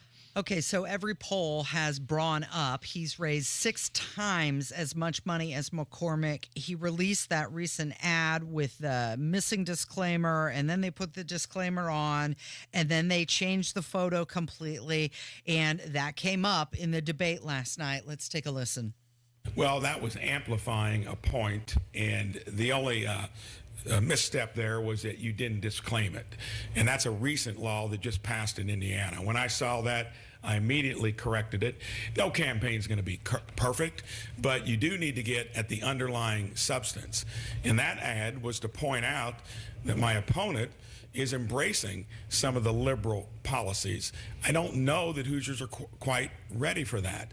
When you've been proud of the fact that you voted for Hillary Clinton, I think when she was a Republican back then, and you support the Biden-Harris program that's given us a sugar-high economy and inflation, and when you recommend joining a environmental alliance, a climate alliance that espouses those things, I think you either need to say you're for it or against it, because I don't think Hoosiers are ready for that. Ms. McCormick, I'll give you 60 seconds. So Mike Braun, he's playing a savvy game, right? Despite all the controversy surrounding this ad, he still is confident. He's not sweating the small stuff. And to me, that means he's got his eye on winning. He's not going to get bogged down with this controversy over this one commercial. And you've been in media for a very long time. This happens. Let's walk through this for everybody. Sure. Here you've got Senator Mike Braun, who's running for governor. Clearly, he has people working with him, coming up with these ads. So what happens is they take this to, I don't know who produced that ad. I'm sure it was either somebody at a TV station or a production house, right? Yeah. And they've got the template, or this is what we want it to look like. They send it off to the production house. The person who's producing this at the production house most likely is making a salary between $45,000 and $65,000 a year. At best. Right? At best, yes. And what they're doing is they're editing TV commercials all day. Maybe they've got 1 or 2 on their plate for that day. They get it done. They send it off. TV stations get it. This is the spot they sent us. They start airing it. Oh, wait a minute. It's missing a disclaimer. Guy in the production bay, production studio has to go back. He puts the disclaimer back in there, sends it back out. And the whole time, Mike Braun is, spinning all the plates, keeping them all spinning within his campaign. And this is just one thing that went through. And so, again, they put the disclaimer on, send it out to the TV stations, that airs, and then it becomes this controversy. And somebody at the top says, you know what? Just put the real picture back in. Take out the digitally altered commercial, put the picture, and put the real one back in, and that's what is so frustrating about this was a complete unforced error on Braun's campaign part. Let's set the policy positions aside. Braun has not run a good campaign. He fumbled the property tax thing from the very beginning. Then when he realized he needed to do something on property tax, came out on the Kendall and Casey show, said we're going to reset property tax levels to 2021, and then the very next day it was, oh, nope, we're going to do it through the homestead credit. Yeah. And so he fumbled that. He didn't need to go on the attack for against Jennifer McCormick, but when he did, didn't obviously know or implement the latest laws as it relates to having AI-generated content in an ad. Mike Braun has just not run a great campaign, and while Jennifer McCormick is a radical, she's run a pretty decent campaign, and that's why this race is probably a lot closer than it should be. Let's not make any mistake. Braun's going to win this election. Closer than he wanted it to be. Closer than he wanted it to be, and much closer than it should be. It's because McCormick has run a decent campaign. Again, we're looking at it from a pure politics standpoint, not the policy positions. We're looking at it from a campaign standpoint. She's run a pretty decent campaign, and Braun's run a pretty bad campaign. But is that going to move the needle? Because when it comes right down to it, you go into that voting booth, and you already know based on policy, not some of these little mistakes. But some of these things will influence certain people, and I think that these mistakes that the Braun campaign has made are the reason why he is not leading. That and Donald Rainwater being, in the race again today. Taking some numbers away from Braun him. is why this race is so much closer, and we saw it from Abdul's poll. This race is so much closer than the Rokita race, and it's so much closer than any of the other statewide races. Yeah. It is the Kendall and Casey Show. It's 93 WIBC. Occasionally, vice presidential debates are interesting. Who am I? Why am I here? Senator, you're no Jack Kennedy. Yet, Did he lose the 2020 election? Tim, I'm focused on the future. That is a damning non-answer. still interesting. Just to clarify for our viewers, Springfield, The Ohio. rules were that you guys weren't going to fact check. Follow the race to the finish line Not been perfect, and I'm a knucklehead at times. on your 2024 election information station, 93 WIBC. Transform your home with Galaxy Concrete Coatings. Say goodbye to cracked, stained floors and hello to durable, stunning surfaces that last. Their cutting-edge technology ensures a beautiful finish every time, and you get to pick out from their many colors. Upgrade your home today like I did. Galaxy Concrete Coatings. They're for garage floors, driveways, pool decks, and patios. They come with a lifetime warranty and one-day professional installation. Call now for a free estimate. 877-417-0635. They're also online at galaxyconcretecoatings.com. Moments like hearing my cat purr good morning mean a lot to me. But after being diagnosed with metastatic breast cancer, or MBC, which is breast cancer that is spread to other parts of the body, they mean even more. I take Ibrance, palbociclib. Ibrance 125 milligram tablets with an aromatase inhibitor is for adults with HR-positive, HER2-negative MBC as the first hormonal-based therapy. Ask your doctor about Ibrance and visit Ibrance.com. Ibrance may cause low white blood cell counts that may lead to serious infections. Ibrance may cause severe inflammation of the lungs. Both of these can lead to death. Tell your doctor right away if you have new or worsening symptoms, including trouble breathing, shortness of breath, cough, or chest pain. Before taking Ibrance, tell your doctor if you have fever, chills, or other signs of infection, liver or kidney problems, are or plan to become pregnant, or are breastfeeding. Common side effects include low red blood cell and low platelet counts, infections, tiredness, nausea, sore mouth, abnormalities in liver blood tests, diarrhea, hair thinning or loss, vomiting, rash, and loss of appetite. The deals and specials are sizzling hot. It's the Central Indiana Gun and Knife Show this Saturday and Sunday at the Tippecanoe County Fairgrounds in Lafayette. The best dealers in the region will be at the Central Indiana Gun and Knife Show. Just $6 for adults. Kids 12 and under get in free. Must be 18 or accompanied by an adult. Buy, sell, trade.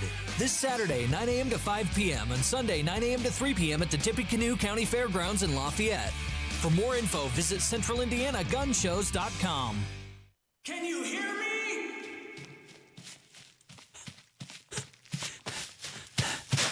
So can your customers. Get your message heard. Text BUSINESS to 71007 now. Get results with Radio 1. Go now to bwindow.com and receive $400 off per window and $250 off any patio or entry door, plus 2.99% financing.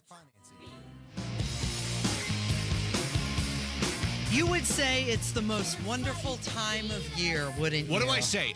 Every spring, when football's over and we're just stuck with baseball, I say the same thing. I say all we got to do is just grit our teeth and get through summer until it's football season again. So and then once it starts, the long national nightmare is over. Well, in case you didn't know, yesterday was the last day without a college football game or an NFL game until November 27th. 55 days of straight football. So 7 days a week, you can turn on your television and find either college football or NFL football for 55 straight days.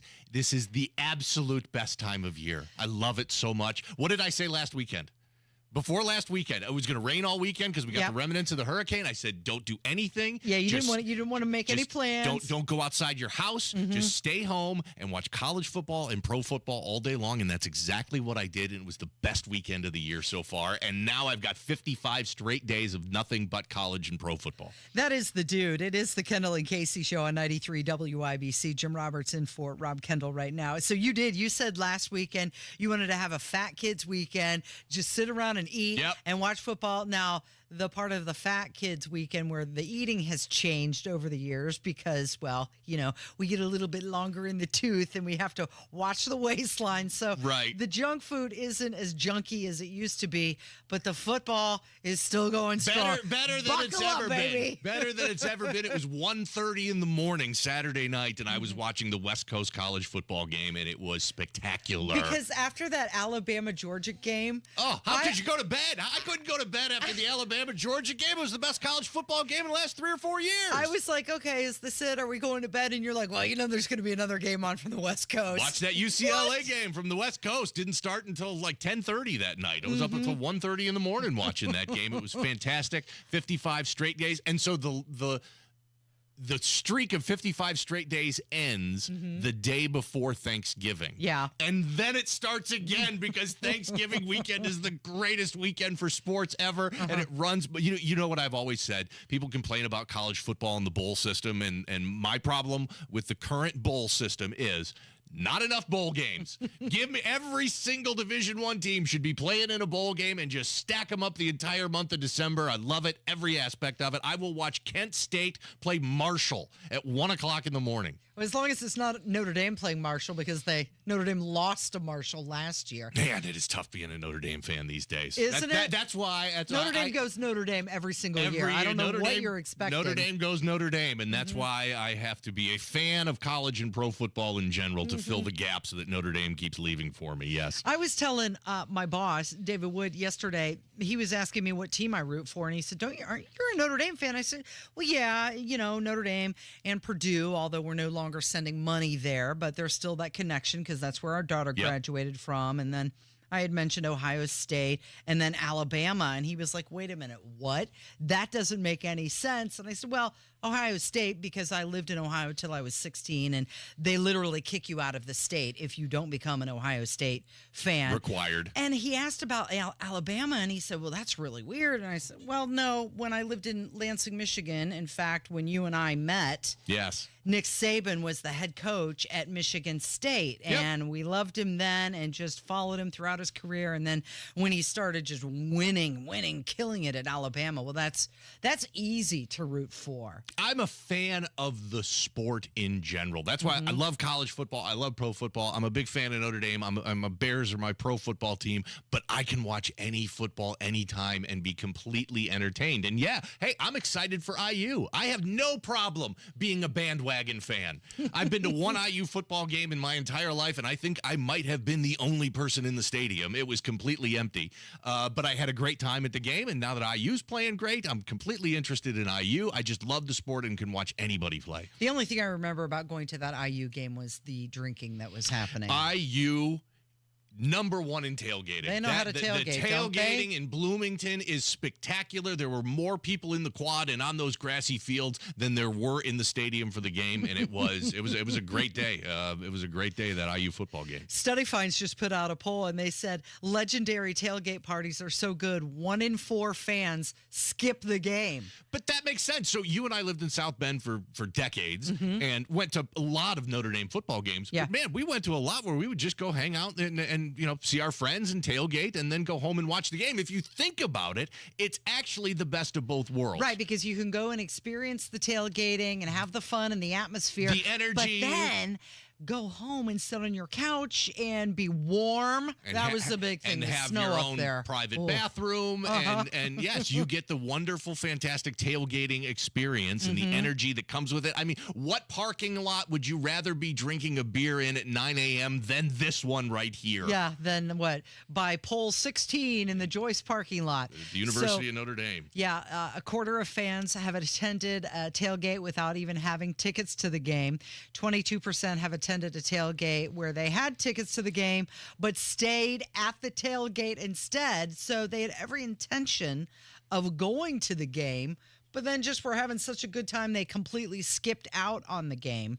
And then nearly a third of the people that responded planned on attending a sports tailgate just for the fun. I also like the hybrid of that, too, which is you go and you tailgate, and then you set up your big screen TV in the parking lot, and you stay in the parking lot and watch the game in the parking lot. So it's like you brought your family room to the parking lot. We don't deserve football. There's so many great things. There's something for everybody when it comes to football. It's just the best time of the year. So when it comes to your tailgate party, they say the best number of people to have is 12 at a tailgate party. Okay. And 1 in 9 would assume the role of cheerleader, the one person who keeps the mood optimistic and celebrates and is making sure that everybody is having a good time. You know, that's the same person who always brings the best chip dip as well. Yeah. Oh, absolutely. That person's a home run.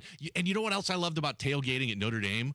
You would run into random celebrities. Yeah. You'd see former players all the time, but I mean, you met Will Ferrell at a Notre Dame tailgate. The former lead singer of Stone Temple Pilots, Scott Weiland, was a huge Notre Dame fan and was at so many games. I would almost every game for several years there. You'd see him in the parking lot throwing a football and throwing back some beers at 10 o'clock in the morning. You know, the interesting thing about that is, like you mentioned, the different celebrities, like Bon Jovi would be there. Vince Vaughn was there all the time. And they would just be out in the crowd, and you would think they would be swarmed by people, but for the most part, it was like, oh, hey, you know, how's it going? And then they were doing their thing, and everybody else was doing their thing. The only exception to that was Will Ferrell. Well, he did have a line. I remember there were people that were swarming Will Ferrell, and somebody brought him a DVD of Elf to have autographed, and he was really surprised by that. Right, because he must have known had inside information that Will Ferrell would be there, or what? You just got a copy of Elf on DVD sitting in your car and you're at the tailgate? Just in case I run into Will Ferrell. I have an entire library of DVDs. Just in case any celebrity shows up, I can go there and grab it. All right, we've got voicemails coming up. It is the Kendall and Casey Show. It's 93 WIBC. Rampant crime, crumbling roads, unaffordable housing, open borders, and high inflation. That's Andre Carson's record after 16 years in Congress. Have you had enough yet? It's time for John Schmitz, an Indy native who's working for safe streets, an end to inflation, and a bright future for Indy. John Schmitz has the experience, creativity, and energy to tackle the issues holding back Indianapolis. Help make Schmitz happen. Vote John Schmitz for Congress. Learn more at johnschmitzforcongress.com. I'm John Schmitz. I approve this message, paid for by Schmitz for Indiana. 93 WIBC Mobile News. On the level, on the go. Still looking for some. Radar's clear. 64 and sunny downtown. I'm Kirk Darling. Here's what's trending at 10:30. It's been a week now since Hurricane Helene came ashore. The number of people dead as a result of the storm is now 190, with hundreds still unaccounted for. The remnants of the storm hit western North Carolina particularly hard. President Biden approving more FEMA aid for the region after getting an aerial tour on Wednesday. Dock workers are now on day 3 of their strike on Gulf and East Coast ports. These workers back at it again. They say that they're prepared to stay out here for as long as it takes. Experts say this is costing our economy up to $4.5 billion a day. Because of this, many of the cargo ships that usually deliver goods to East Coast and Gulf Coast ports that come in are stuck offshore. More than 300 trade groups have joined together, urging President Biden to intervene. He's made it clear he's not going to do that. Fox's Brooke Taylor. Jewish people around the world are celebrating Rosh Hashanah, which means head of the year in Hebrew. It started last night at sunset and will end at sunset on Friday. I'm Kirk Darling, on the level, on the go, and on WIBC.com. Febreze. As a rideshare driver, I love keeping my car smelling fresh and clean. So when I'm driving, I only trust new Febreze car vent clips, now with 3 times greater scent control, because it's that little touch that sets me apart. I can turn the intensity down for subtle freshness, or I can turn it up for when I want lots of scent. So whether it's set to low, medium, or high, with new Febreze car, I know my car's going to smell amazing, which keeps my driver rating right where it belongs. Picking up, Oscar. Hey guys, it's Rob from my friends at Universal Windows Direct. And one of the things I love about Universal Windows Direct is they back up their work with a true lifetime warranty. That's for as long as you own the home, and a 20-year warranty to the next home owner. And right now, what a deal going on with Universal Windows Direct. For every 2 windows you buy, you're going to get the next 2 free. Buy 2, get 2, buy 4, get 4, buy 20, get 20. But you got to call today, 317-659-7574. 317-659-7574. Oh, yeah. And on top of that, when you call 317-659-7574, 0% financing for 60 months. Yeah, 0% financing for 60 months. Public school math tells me that's 5 years. Now, some restrictions do apply. So to get all the details, you got to call Universal Windows Direct today, 317-659-7574, 317-659-7574. See everything on the web, uwd.com, uwd.com. Tell them Rob sent you. Are you concerned about rising property taxes? My name is Donald Rainwater, Libertarian candidate for governor. My plan would limit your property taxes to 1% of the purchase price of your property. It would never increase, and it would end once you've paid for 7 years. To learn more about my plan to make Indiana government less taxing, go to rainwaterforindiana.com and watch the televised gubernatorial debates this October. My name is Donald Rainwater, and I approve this message, paid for by Rainwater for Indiana. Tune in Saturdays 9 to 1 for the Home and Garden Show for advice and fun, brought to you by Michaelis. Water, storms, fire, and wet basements. Life happens. Michaelis happens to help you through it. You're listening to the Kendall and Casey Show on 93 WIBC.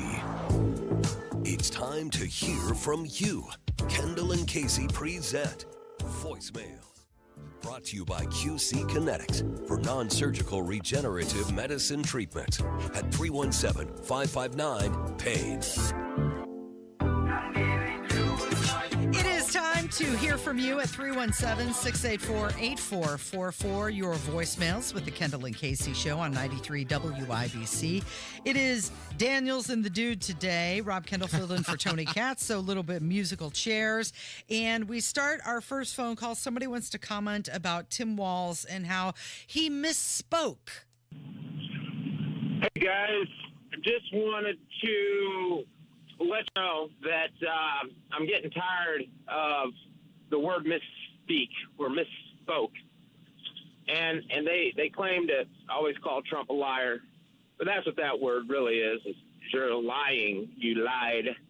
And it just shows you how biased and really distrustful the media is that they can't even call Governor Walz out on his misspeaking, which at the end of the day is just lying.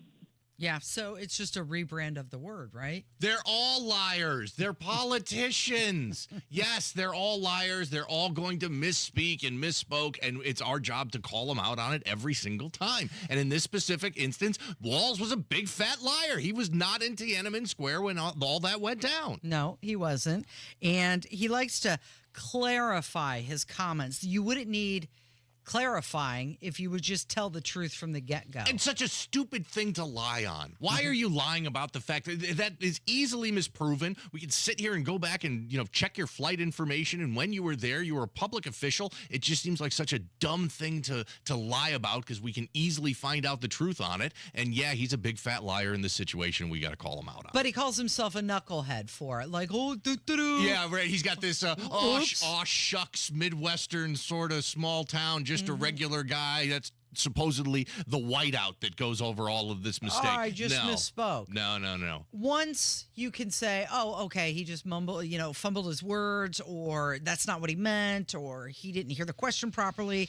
But it's like multiple times. It goes all the way, the stolen valor, all of that. How many times is he going to misspeak? And his explanations keep going off track into all these other topics. If he would just come out and say, yeah, I screwed that up, I had the dates wrong, my bad. And then stop talking. Stop talking about it. Somebody wanted to call and make a comment about the longshoremen strike. Something I've been thinking about, this strike. The thing is that these guys are striking for money, plain and simple. And I do understand the need for money. Our government has pushed our economy to the point where, bread is about the same price as gold. So it finds me ironic that if the government would to fix the economy, the need for the strike would go away. Okay, that's true, but it is just the lust for power. It almost makes you wonder if they have the ability to do it. Like, can they do it? This strike. Can they fix it? No, I mean, we give our politicians way too much credit when it comes to the broader economy in general. They can certainly trash it much easier than they can fix it. Well, that's easy. And this longshoreman strike is going to become a bigger and bigger story as it goes on. And it is. We heard from the head of their union earlier in the show. It's difficult to feel sympathy for these guys. I mean, usually I'm very sympathetic for the working man, and yeah, you go get your money and you knock it out of the park. But these longshoremen are making well into six figures. Their union boss is pushing nearly $1 million a year, lives in a mansion, drives a Bentley, talking about how he is going to intentionally wreck the economy for the rest of us.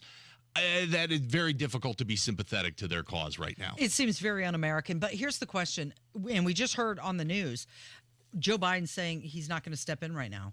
Why not? He stepped in when the railroad strike happened. We were talking about the railroad strike a couple of years ago and how that was going to disrupt the supply chains and be a big problem. And he did step in for that, and it was a very short strike.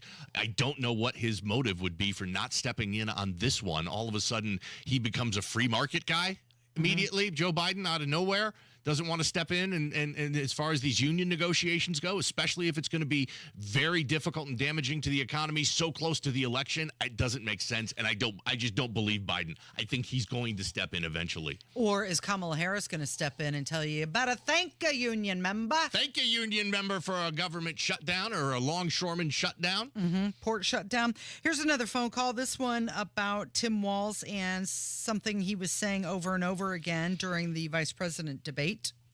Hi, Rob. Love to hate, man. You're great. But that debate last night was so comical. I couldn't believe he kept saying about, I thought he was running for the governor of Minnesota. I really did. Because every word out of his mouth was, well, what we do in Minnesota. Thank you. He did reference Minnesota a lot. And that's something Ron DeSantis did when he was in the race for president. He kept mentioning Florida. Well, his successes in Florida.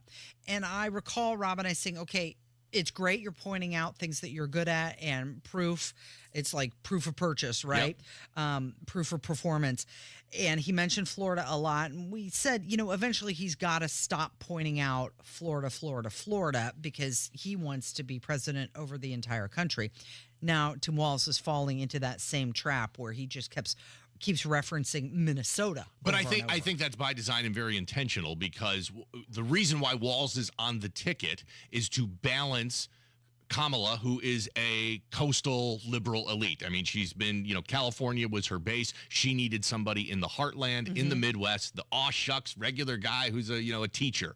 And I think that's beneficial to her campaign, and I think that's the role he has to play. And my guess is he's just going to keep playing it and playing it and playing it. It is the Indy Fall Special that's coming up. It's the Mecum Car Auction. Yes! Returning for the second year to the fairgrounds. You're all about this. I love classic car auctions. There used to be a huge auction house in just outside of Fort Wayne, and they would have this massive auction. Classic car. What was it called? Auctions America is what it used to be called, and then they got sold. Auburn. It's in Auburn, outside of Fort Wayne. It was called Auctions America, and then it got sold to R&R, and now I think they've shut it down. It doesn't even function anymore. But every year on Memorial Day weekend, they used to have this massive 4-day or 5-day classic car auction. I used to go to it every single year. Actually registered one time and bid on something once. Never won it. But these auctions like Mecum, and Mecum comes to Indy a couple of times a year usually, they are like going to the greatest classic car show you've ever seen in your entire life. So even if you have no interest, I think some people have this thought that, it's this classic car auction. I'm not in the market to buy a classic car. There's no need for me to go. No, you need to go. It's great. Hundreds and hundreds of classic car. I drug you and our daughter to it one time here in Indianapolis. Yes, you did. Yes, you did. I know I had a great time, and it was fabulous. I mean, you're talking about 300, 400, 500, 600, 700 classic cars that you can just go right up to and check out and look at, and it's so much fun. I love it. So this is going to be a 3-day show. They're going to have about 1,000 cars that are on the auction block, and it's the second year they're coming back to Indy because the organizers, they say that they outgrew the venue in Chicago. It used to be held in Chicago, and so they decided, you know what? We had so much success in Indianapolis, let's just go back there. And the cars that they bring in are absolutely amazing. That's like a circus when they bring that into town, because not only are they bringing the cars, but they bring their own TV set and all the employees that come along with it, and the auctioneers. Right, because Meekum, if you didn't know, and I don't know what channel they're on now, but they broadcast these on cable.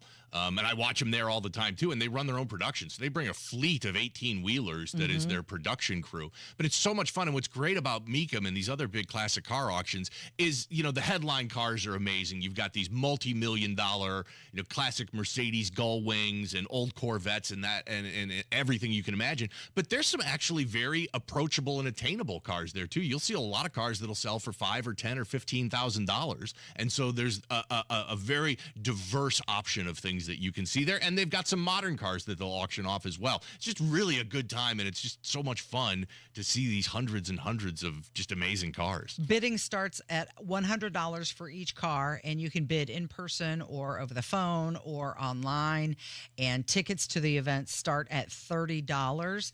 And I like the resto mods. I like the classic car that has the body for it, nice paint job, but I want the modern conveniences on the inside. Yeah, so I don't want to be cranking down my window, or I want it to have air conditioning. A resto mod is where you take a classic car and make it, and it still looks like a classic car, but it has power windows, and they may swap out the engine, and like you said, you'll have air conditioning, and you'll be able to have Bluetooth and play your music on it or your podcast. Yeah, those are really nice, and those go for lots of money as well. Outside of my range. Outside of our price range. But they're very cool. It'd be something to be driving around in a 1950s Corvette with listening to Spotify and have power steering and power brakes and all the modern conveniences. It would be interesting to see how Meekum is doing in the current economic climate. Like if they've seen a dip in their sales or if they're just cruising right along, because you're talking about people that have a higher net worth who would be purchasing. I'm sure it's very cyclical, just like any other consumer industry would be. Yes, the higher net worth individuals to where a tough economy doesn't affect them as much, and I think that's why you constantly see record-setting prices for cars over $1 million, where I think it hurts them are on those lower-end and mid-priced cars. The $20,000 to $30,000 and under cars. When the economy's tough, my guess is those are going to have a hard time selling as well as they had in the past. Still fun to go window shop and dream, right? It's what it is. You go there and you dream and you look at all these great cars. It's a great time. It's going to be a great weekend at Meekum. It is the Kendall and Casey Show. It's 93 WIBC. $16,500. That's $16,500, Rob. Is that how much you lose in a week, Casey? I wish. That's how much money it could cost the average American couple every single year if the Social Security Trust Fund runs out of money. Now multiply that by 10 or 20 years, and it's hundreds of thousands of dollars. That's why it's critical that you have the right strategy to file for Social Security. Discover how you could wring every nickel out of your benefits with a free FREE customized Social Security analysis from Bill Demery, your retirement guy in Indy. We know and trust Bill, and you can too. If you've saved more than $200,000 and have not filed for Social Security, schedule your free analysis now by calling 317-932-9912. This free analysis could help you wring every nickel out of your benefits that are rightfully yours. That number, 317-932-9912. That's Bill Demery at 317-932-9912. Oh, baby, we got a loaded Hammer and Nigel show from 3 to 7. It's Bring the Heat Thursday. Tommy Lahren, Rob Kendall, let's go. Jennifer McCormick backed Hillary Clinton for president. And when McCormick was in charge of education in Indiana, our schools ranked at the bottom. She even opposed school choice. Then McCormick backed Joe Biden for president and supported his trillion-dollar spending scheme that caused all the inflation. Now she runs for governor on a plan that would increase your energy bills, create a new office of environmental justice, and ban gas stoves. Jennifer McCormick, hopelessly liberal. This is Mike Braun. Here's my plan for Indiana. I'll enforce immigration laws even when the federal government fails to act, keeping our streets safe and secure. And my plan lowers more costs. I'll cut property taxes, reduce energy bills, and expand parental choice and school voucher programs. Indiana needs strong leadership. We can get it done. Mike Braun, Governor. Paid for by Mike Braun for Indiana. Those who don't have 20/20 vision usually do something about it. But many who can't breathe freely through their nose just live with it, not realizing they can have 20/20 breathing. At Advent, we're out to change that. With 20/20 breathing, you'll have fewer sinus infections, more energy, you'll sleep better, and you will live better. I'm Dr. Madan Kandula. In 2006, Advent pioneered the balloon sinuplasty procedure. And since, thousands of our patients can tell you, this simple 20-minute in-office solution really works. Balloon sinuplasty can give you 20/20 breathing so you can breathe freely through both nostrils with your mouth closed day and night. And that can change your life. Go to adventknows.com to schedule your appointment because Advent knows when you breathe well, you live better.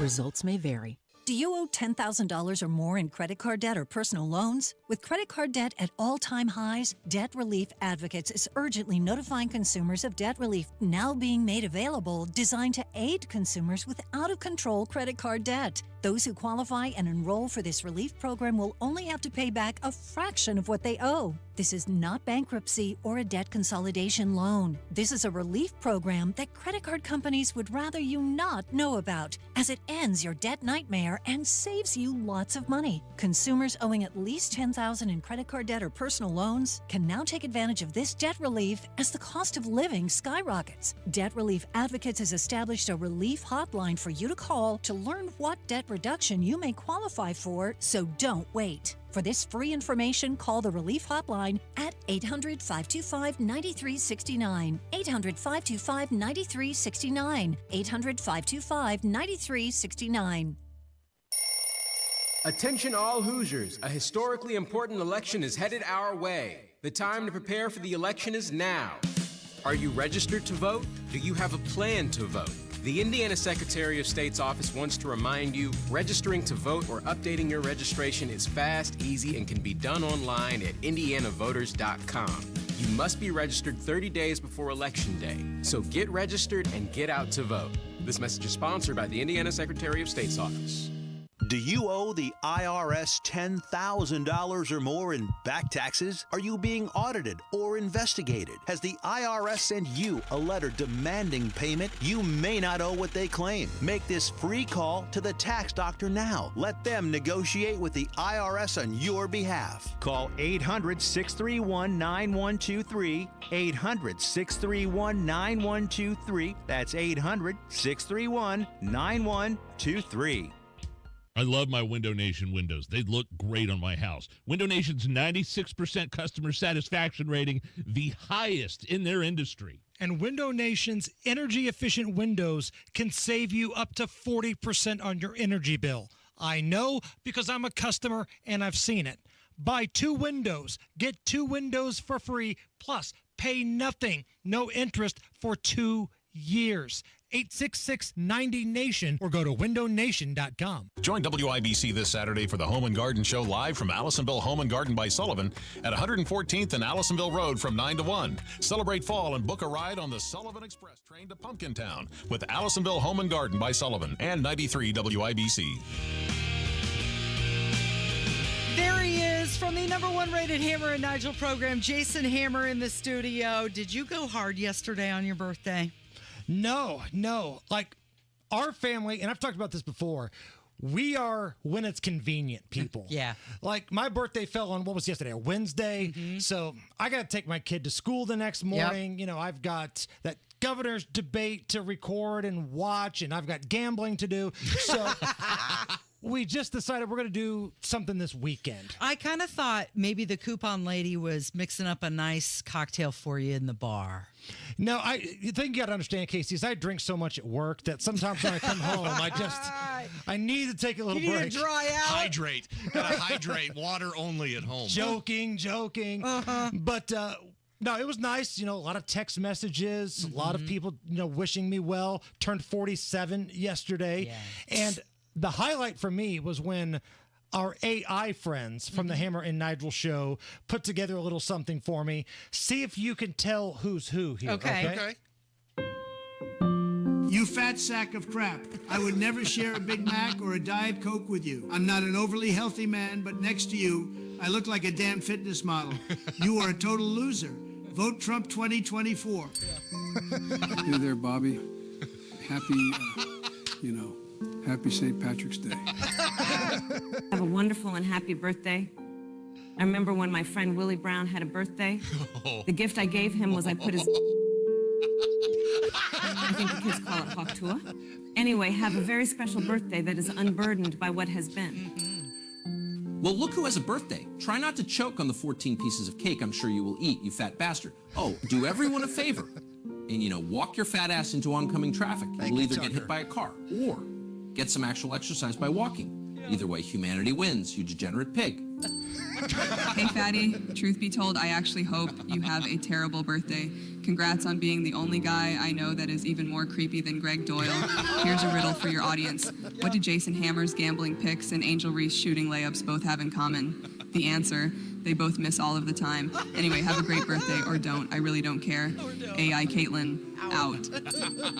Look, I don't like you, and you don't like me. But if you were going to be drinking it all on your birthday, I was wondering if Thomas Carl Cook and I could stop by. We can bring all of the chicks we have allegedly harassed, a few bottles of Dark Eyes, and we can get lit. Hey, speaking of chicks, what's the story on producer Allison? Is she single? Does she like red-faced, crooked teeth mares? I'd like to harass her in my office, allegedly. I want Allison to put the ass in harassment. Well, I've got to go be soft on crime. Call me if you're drinking. Wow. So those were our AI friends. Nice. I'm trying to pick a favorite. Protect Allison at all costs, by the way. Yeah, you had everybody. Trump, Biden, Harris, Tucker, Caitlin Clark, and Boss Hog set. Feeling very loved, yes. New podcast comes out this afternoon. New Degenerates Next Door, the NFL edition. The college one's out right now. Yeah. So if you want to go wherever you get your podcasts or go to WIBC.com, click on shows and scroll down, you'll find the Degenerates Next Door. We're rolling. Everybody on the show has a winning record. The professionals we bring in, Rob, myself, nobody is losing right now. Now, I'm going to knock on wood because I know I've just jinxed it, and we're going to miss every play we have this week. But it's been a good run. The new episode comes out later today, the NFL edition. A lot of talk about the Colts and Jags and a lot of prop bets. We got some Thursday night action tonight. Did you hear earlier, though, that an appeals court stated that we, as U.S. citizens, pretty soon can gamble on politics. It is about time. Isn't that amazing? Let's do it. They've been doing that. I mean, Europe, England has had gambling on politics, since the beginning of time. So America has been behind the times. It's about time we got there. So do you think they'll allow prop and side bets? I would hope so. I think it'd be great. Now, here's the thing that I'm excited for. Not only can you bet on things, but I think you're going to get more accurate polling, right? So people have money based involved. on the gambling data. Right. That's exactly it. Yeah.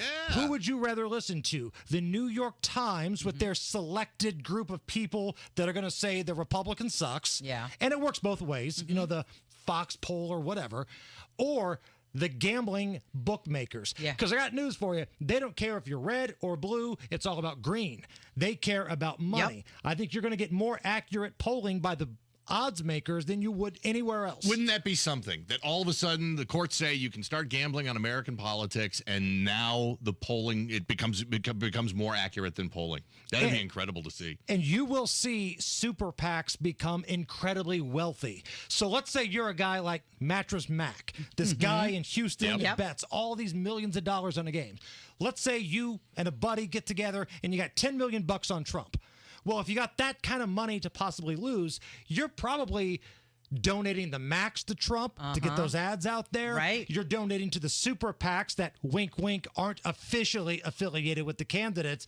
You're going to see big money coming in here. Exactly. If you're a whale on the gambling apps, you're definitely a whale as a fundraiser. 100%. Now, does it scare you at all to think that this could sway elections? How things turn out? Are you afraid somebody's going to throw an election because they bet like a Pete Rose in baseball sort of thing happening? Well, just like he said, if they've got a lot of money on a candidate, they're going to make sure that candidate wins so that they recoup their betting money, so they donate a lot to the PACs. That is an interesting perspective. If somebody gets in there, wins a primary, and just throws it. Let's say that, I don't know, for an example, you are really a Democrat, but you run for the mayor of Indianapolis as a Republican. And again, I'm just spitballing here. Right. Hypothetically. Right. And you bet the mortgage that, old boss Hogset's going to boat race you. Yeah, that's interesting. Like, you can't... How can I tank my campaign? I think I'll come out against the Second Amendment. Right. We're anti-puppies. That's our movement. What sort of side bets would you make if you could for an election? What time will the race be called? Will we have the presidential winner by 24 hours later, like a specific time? An over-under. I could have an over-under. The over-under is, 1 a.m. on election night. Yeah. Right. Can you bet on exact number for the Electoral College? You bet on anything, Casey. And can we make it local? Can we really get down to grassroots? Like, can we bet on a council race in Alabama? But listen, I'm not saying that I wouldn't do it. It's called the Degenerates Next Door podcast for a reason. The Degenerate special this week is the council race in Arkansas. That would be. You would make it entertaining, Jason Hammer. You would. I would end up having some action on that. Yeah, I would too. Totally. What do you have coming up today? It's Bring the Heat Thursday. We got Tommy Lahren joining us. Rob Kendall's going to go off the rails. We'll talk about the gubernatorial debate last night, and as always, have a good time. All right, thank you. It is the Kendall and Casey Show. It's 93 WIBC.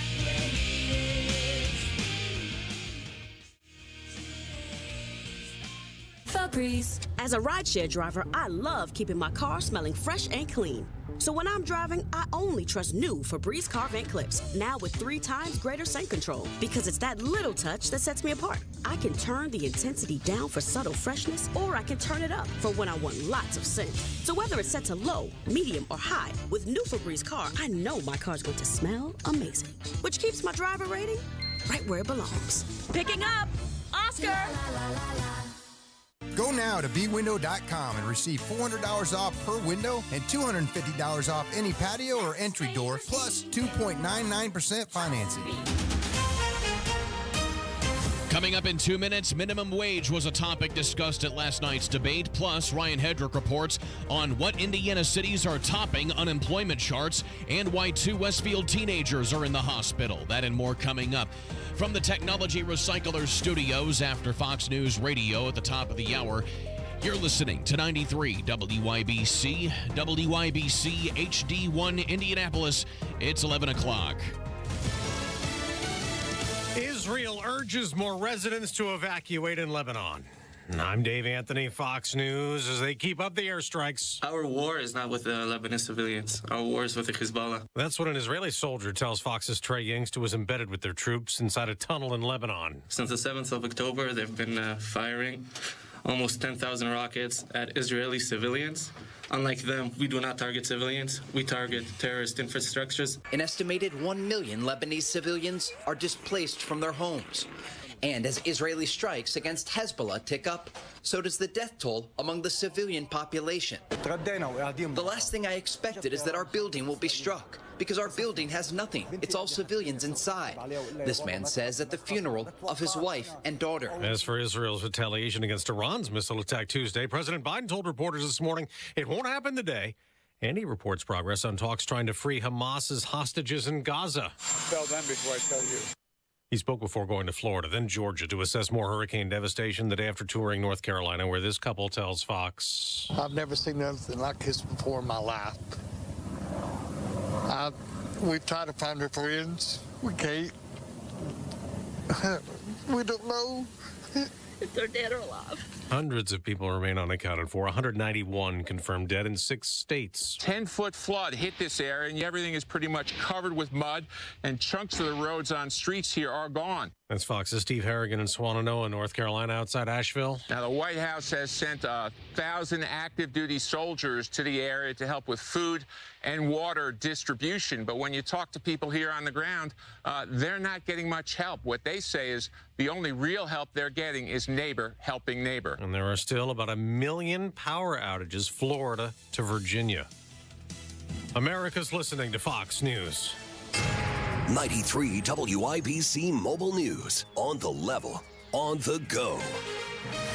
Debating the issues, it's 65 and sunny downtown. I'm Kirk Darling. Here's what's trending at 11:02. That's what candidates for governor Mike Braun and Jennifer McCormick did last night on Fox 59. Braun saying that he'd consider raising the state's minimum wage. I would consider it, but what I would be mostly for is making sure that we've got the right mix of businesses from small, medium, and large, and knowing what economic development is about. McCormick says it should be raised, but says that she's concerned as to how high the minimum wage should go. More on the debate at WYBC.com. Bloomington police have a man arrested who is accused of raping a woman and threatening to kill her. The cops arrested Rodrigo Perez Curiel.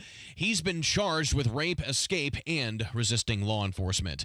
A few Indiana cities are topping the nation for rising unemployment. Ryan Hedrick explains. Unemployment rates in Kokomo, Fort Wayne, and Columbus keep going up, with Kokomo seeing the biggest rise than any other metro area in the country in the past 5 years. Kokomo's jobless rate rose to 7% in July of 2024. Fort Wayne and Columbus are pretty much in the same boat with rising employment. Meanwhile, cities in Mississippi that traditionally have the highest unemployment rates have seen their rates drop.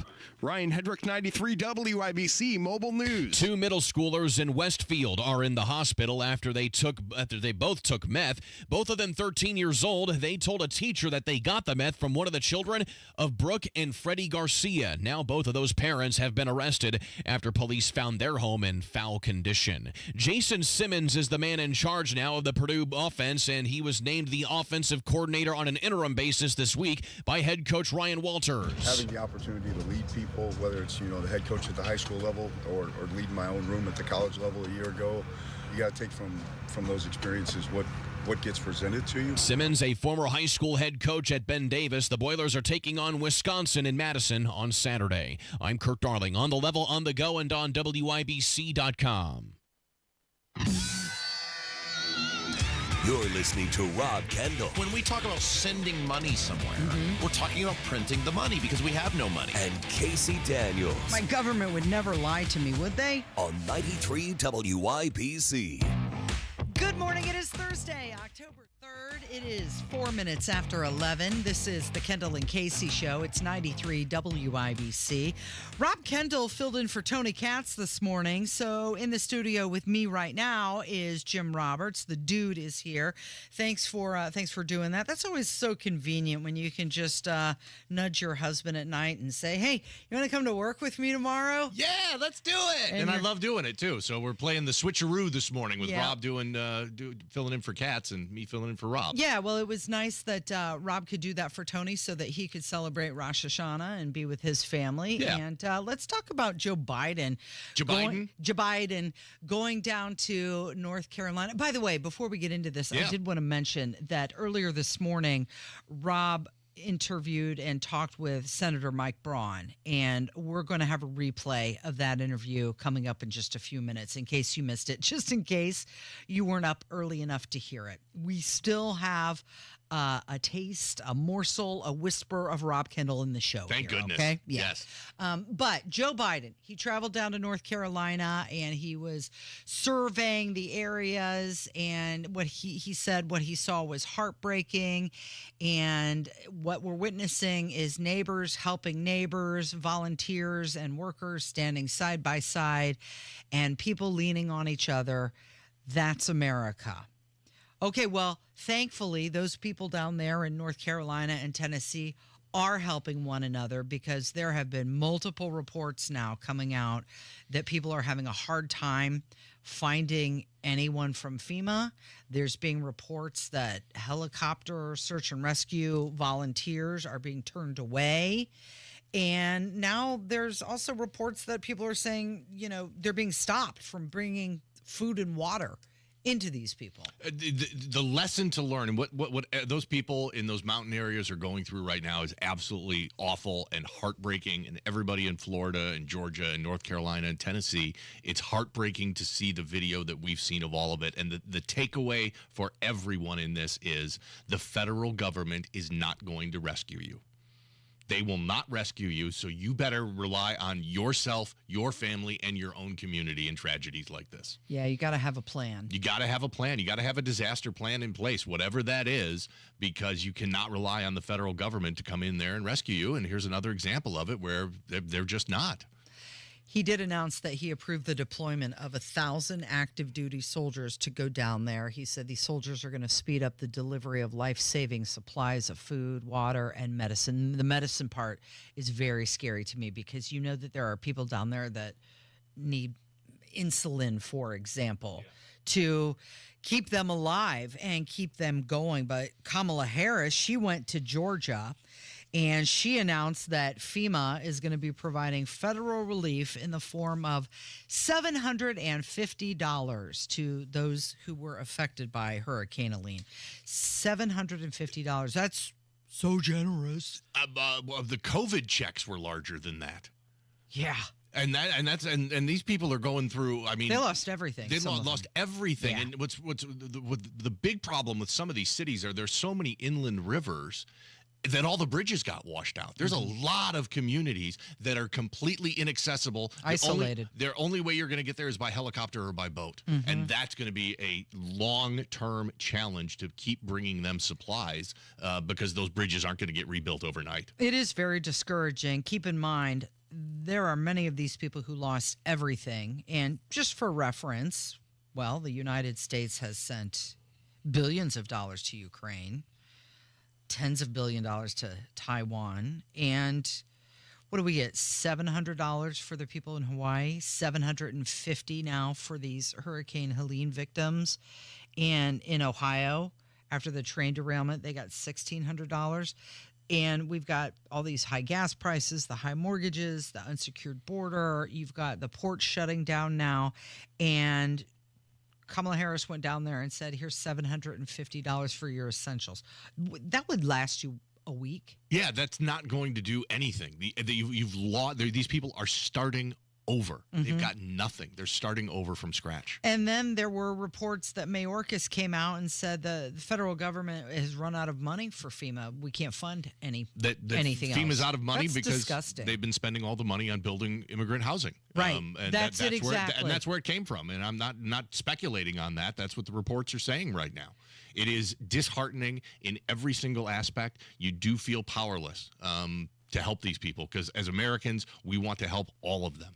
Now, just imagine 4 more years of this. Well, here is Kamala Harris passing out a pittance. And the federal relief and assistance that we have been providing has included FEMA providing $750 for folks who need immediate needs being met. So when you think of some of your money going to FEMA and you think, okay, this is federal emergency management, right? Yeah, that's what FEMA stands for, yes. Yeah.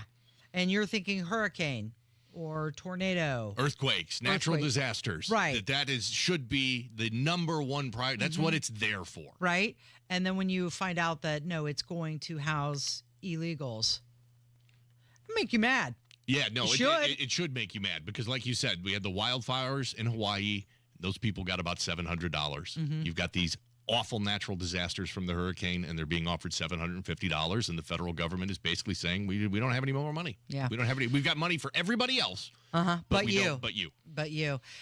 Governor Holcomb said that he is sending dozens of members of the Indiana National Guard. They're going to head down there to North Carolina, proving, of course, that Indiana's National Guard is a force to be reckoned with, whether it's here in the great state of Indiana or across state lines. They're mobilizing to assist in North Carolina after this hurricane and fulfilling their call to help.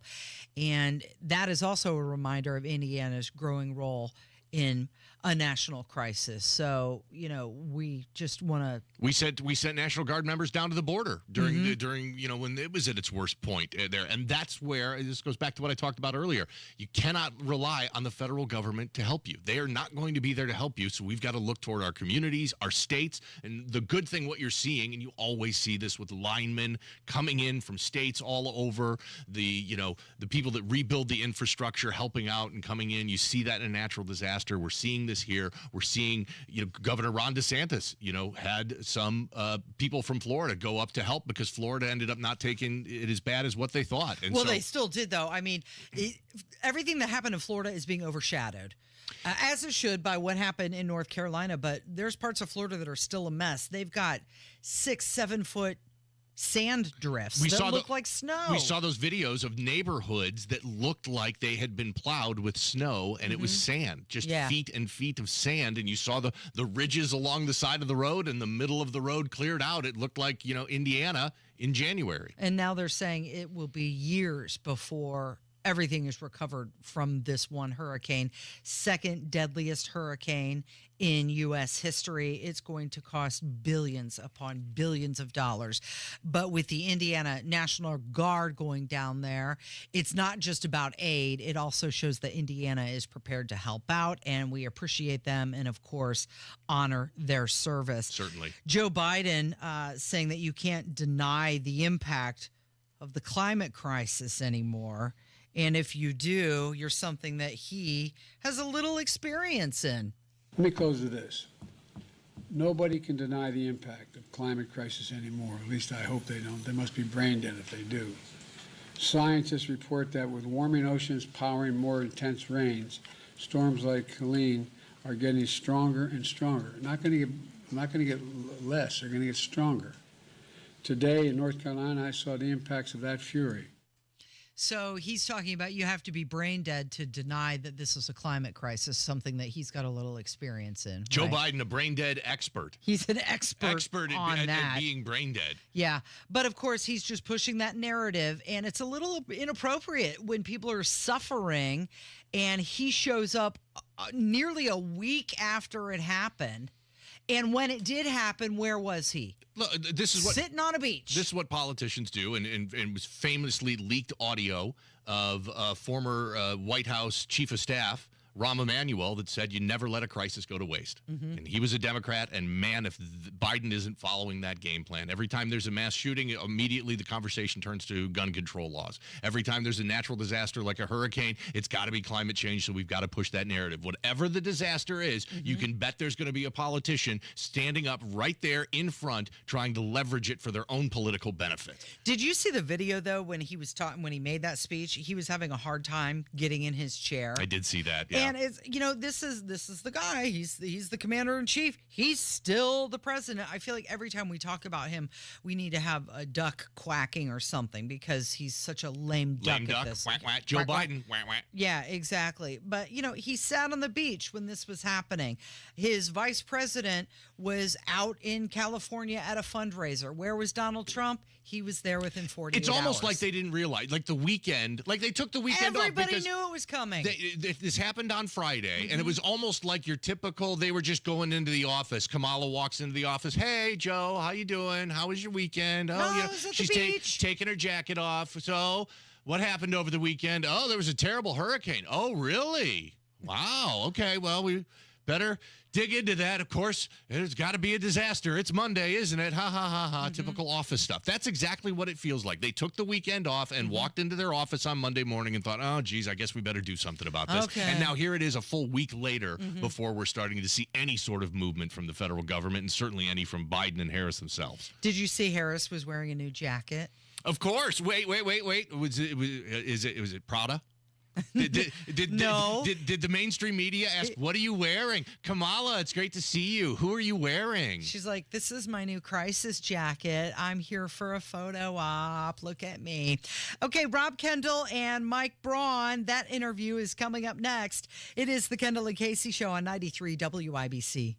Tony Katz. Let's now name all the things you would rather do other than move. Gastro bypass surgery. And I was just going to go for enema. Same body part, just from different angles. Takes half as long. This show is excellent, by the way. I love it. You know, we got nominated for a Marconi. Oh. We didn't get nominated this year. I don't see another one in our future. It's like that Colts won Super Bowl championship. We'll always have that. I was going to put up a finalist banner.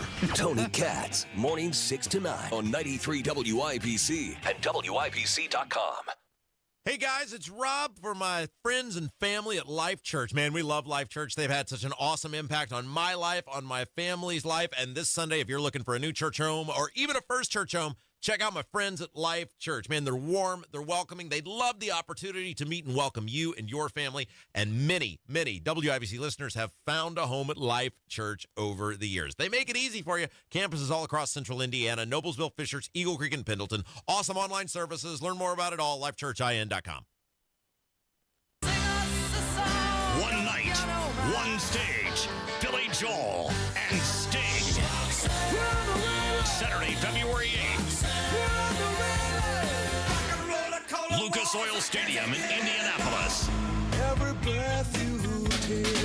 Pre-sale for City Card members now through Thursday. Public on sale Friday at 9 a.m. Get tickets at Ticketmaster. Saturday, February 8th. Don't miss Billy Joel and Sting. Go now to bwindow.com and receive $400 off per window and $250 off any patio or entry door, plus 2.99% financing. Good morning. You're listening to the Kendall and Casey Show on 93 WIBC. Earlier this morning, WIBC's Rob Kendall had a chance to speak with Senator Mike Braun, and here it is. You know, we were talking throughout the show today. One of the things I hate about these debates, and I'm not saying it's anybody's fault, it is what it is. They got an hour to get through everything.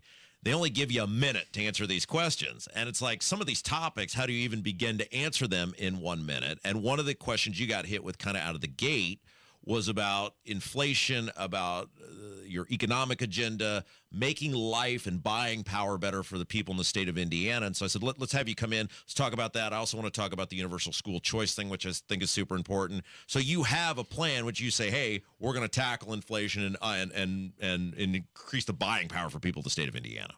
A detailed plan. We'll go over that here in a second, but let's look at that opening statement. I'm running, in terms of the main differentiation between me and Jennifer McCormick would be I was a Main Street entrepreneur, ran a business for 37 years. I noticed she said she grew up on a farm, comes from a farm family. I've been involved in agriculture, but I thought it was important to tell that story. And of course, there you time out. Right. And I knew there was a 30-second follow-up, but I wanted to purposely take that to make the point that whoever gets there, and when I get there, it's going to make a difference on what your background has been. Do you have real world experience? You know, tonight it's going to be interesting when talking to Rainwater. You know, what are you going to bring to the table other than just kind of talking about it in theory?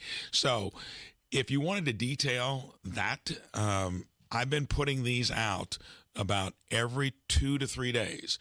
Education, healthcare. And just a couple days ago, we hit, and it's all on the Freedom and Opportunity agenda, plan to fight inflation. And then it would have taken me nearly the minute to just describe the 5 categories. Yeah, it'd be better if they give you 2 to 3 minutes. And I get they're not going to allot like 3 hours for these debates. No, because they want to churn a lot of subjects and probably get a few clips out of it. But it's not like your high school or college debate where you got time to really get into the issues. Historic tax relief, good paying jobs, affordable and reliable energy, streamlined regulations and government services, leaner, efficient state government. So that just ate up 15 to 20 seconds. Yeah, and then you got to explain them, right? Yeah. Well, and I think one of the things that people need to realize, because look, we talked about this with Rainwater yesterday during our debate we had on our show. He has no numbers for his property tax. It's like, if you want a protest vote, that's fine. If you're serious about getting things done that will actually work, it's a total non-starter. And that's why I've said, like, your property tax plan with that reset to those 2021 bills, you're instantaneously putting, in some cases, $1,000 back in everybody's pocket. Exactly. And preventing unruly increases in the future. So the two biggest things that occurred, it hurt property tax payers in the worst places, elderly and young. That's fixed. And then it prevents it from being run away into the future by focusing on the tax bill. But if you want to look at a few things and get on the website, MikeBraunForIndiana.com, and you can see all the details, because we're going to be rolling things out about every 2 to 3 days on 10 to 12 different topics. 3 or 4 of them are out there already. I'd like to go just through these briefly. Yeah, real quick. Yeah, property tax is going to be one of the key things. We just talked about it. If you and there's also a reform to the referendum process, so you don't do it in a offbeat election. And one of the things with the property tax is you got to realize, and we talked about this yesterday with Rainwater, you're not a czar. You can't wave a magic wand and make it happen. You got to work inside the confines of the legislature. Of the legislature, right. And I know all of them because I was there 15, 16, and 17, especially the committee chairs. And the next one, individual tax relief, fight unlegislated tax increases. This is through agencies. The exactly. Right. Yes. Stop taxing retirement income. That's a particular. Because the state currently does tax some retirement income. Yeah, so if you're no state tax on tips. Yeah. So to me, that makes sense. That's a hard part of our economy, and that's got national sway as well. I like that. As a bartender, I like that. I would think so. Sales tax holiday, meaning that there are times when we want to give a break there as well. Yeah, those are particulars. And they do that in states like North Carolina. Florida does it too. I think they're wildly successful. Back to school, outdoor recreation, youth sports. There's a bunch of stuff you can do that'll be particulars, and it's there. Getting rid of the business personal property tax. That's now up to an $80,000 exemption. Yeah. That's a burden on all small businesses. Well, so you had a debate last night. One of the reasons I wanted to have you on, and I was talking with my wife about this last night, it is frustrating because you get a minute, right? Yeah. And like when we laid out the last segment about your economic agenda, it's like, how do you even begin to scratch the surface on any of that in a minute? It's nobody's fault. That's why they do the debates, and that's fine. But one of the other areas that I think people really need to look long and hard is the reforms that are needed to the public education system in this state. And I love the fact that you are all in on this universal school choice. And I just want to give you the floor for a minute. I know you touched on it last night in the debate briefly, but talk about what it is and why it will make a difference for really every Hoosier. So for a long time, public schools worked pretty well. Probably until you got into the Great Society days when government was getting more involved generally. That's been on steroids more recently. And it's very simple to me. When you have no choice other than one thing, that is a monopoly. That is never going to be more effective and less costly. It's generally always the opposite. In anything that's a natural monopoly, like utilities, which came up last night, you regulate it. And you got to have a pricing commission or else you're going to get gouged. It's going to cost you a lot, and you're not going to get the job done. So that is an easy one. And I come from a great public school system. My wife and I went there. Our kids have gone there. Our grandkids are going there. But neighboring county, I can't remember if I mentioned it last night. I don't think we had enough time to do it. But this was back when I was a state legislator. A school district simply mismanaged. And their solution was to close one of their 3 grade schools down. And had that community not had the option to put a charter in, it would have been another 20 to 25 minutes to bus their kids to one of the other two. It's thriving. They had to build a pole barn. The old school is sitting right next door. So the district's still been stubborn on trying to help them, but at least gave them a real option, and they're thriving with it. Yeah, and this universal school choice, and you can expand on it a little bit if you want, it basically says, hey, your kid has a dollar amount, you get most of that money. You're going to decide where your kid goes to school. Yep. If you're happy with the public education system, great, keep sending them there. But if you want to have a choice, whether it's private, charter, whatever, you get that money, and then you can decide. It really puts parents in charge of their kids, which is great. It does, and it's still hampered in the sense that it's not the full stipend that you get when you go to public school. So the goal is over time to kind of homogenize that, and public schools are not getting any less. They've been getting more. The problem is with anything public, anything government, is they can never do more unless they have a lot more. And most places have to get by with doing things better, smarter, measure. Just don't throw money at it. And right now, we're at that crossroads. Yeah, Mike Braun's our guest. So one of the things, and I fully admit, and I think you heard the show earlier, I do yell at my TV when you guys are debating because I debate along with you guys. One of the things that I would have liked you to go into more detail last night, and I think for a lot of maybe our libertarian, hey, let's get government out of our lives people, let's make government more efficient people, is you kept saying, I'm a business owner, I'll find inefficiencies in government. And we didn't get a lot of detail on that last night. Can you talk about at a very high level the approach you're going to take to state government? Because I agree with you. There's tons of inefficiencies. There's tons of areas we can make a difference. I think a business guy is going to be able to do those things. But I want to give you an opportunity now that you have some time to tell those people what that means to you and what that looks like. And since I knew there was another debate tonight, rather than just repeating the same old stuff last night, we'll get some of that. But it'll be this simple. We got 30-plus agencies, 30,000-plus employees. I'm going to go through every one of them. And I can give you an example. My brother back years ago under the Pence administration ran the Department of Workforce Development, like 2,100 employees. He said he couldn't tell what everyone was doing. Well, 101 is don't rehire when somebody quits. And it got down to where he lowered that by 10%, and it was working better. Folks started looking around, saying, hey, we're not replacing it, got more pep in their step. So that'll be easy for me, and I will start with, are you over-regulating? Are you giving good customer service to the Hoosier citizens that interface with you? And if it's one like 4 or 5 acronyms that I'm getting from state legislators, there's so many of them, there's going to be some house cleaning. There are some that are running reasonably well, but that doesn't mean they're super efficient. That'll be easy for me. I'll go through it. I'm going to set the mission state for freedom and opportunity.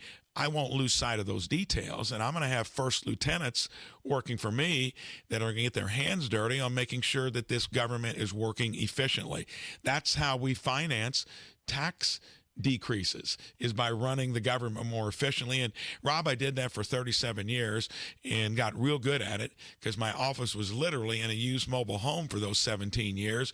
It was scrappy, survival. You learn a lot, much more than you do through an MBA. Are you surprised in that debate last night? Her Jennifer McCormick's basically whole debate was, I'm a victim, people are mean to me, and abortion, abortion, abortion. Polling shows, the Abdul poll, the Indie Politics poll, the Fox 59 poll, abortion's not a driver in the state. Why are the Democrats so in on that topic? What do they see? I think they have confused the fact that we addressed it, and they're talking about referenda across the country, and yes, they can galvanize voters. They're very good at that. They're better at that than we are. But generally, that was almost a commercial for pro-life because, of course, the McCormick campaign came out with the first contrast ad, which I pointed out last night. Grainy, dark, but everything that was said reinforces a pro-life point of view. And I don't know where they're coming from there. Those issues change over time. But to me, I think that is a focus on something because maybe it's worked elsewhere. In Indiana, it has less relevance because we've already addressed it. Yeah, and just real quick, I mean, she once told Adam Wren, I can't remember if I voted for Donald Trump for president or not. So it's not like she's the integrity police. Like, she tries to present herself as this, high and mighty. She's had no problem playing fast and loose with the truth, too. No, there's no doubt about it. And she's also had position changes that are stark, similar to Kamala Harris. Can you believe them once they get there? I'd say not. Yeah, I don't know how you do it. You're way nicer than me. Mike Braun, good luck tonight. Thank you. 93 WIBC Mobile News. On the level, on the go. No backing down. I'm Kirk Darling. Here's what's trending at 11:30. Fighting between Israel and Lebanon continues to escalate. Israel continues complementing its limited ground offensive into southern Lebanon with additional airstrikes. The IDF says they have hit 200 Hezbollah targets overnight, and we are learning new numbers from Lebanon's health ministry that one of them resulted in 9 deaths. Israel says over the past day they've killed roughly 60 Hezbollah terrorists, but for the first time, Israel is now facing heavy losses. 8 soldiers were killed yesterday in an ambush with Hezbollah. Fox's Nate Foy. Dock workers at ports along the Gulf and East Coasts are on strike for a third day. The work stoppage has created uncertainty about the movement of supplies just ahead of the holiday season. Experts say that the strike is costing the economy billions each day. On the level, on the go, and on WIBC.com.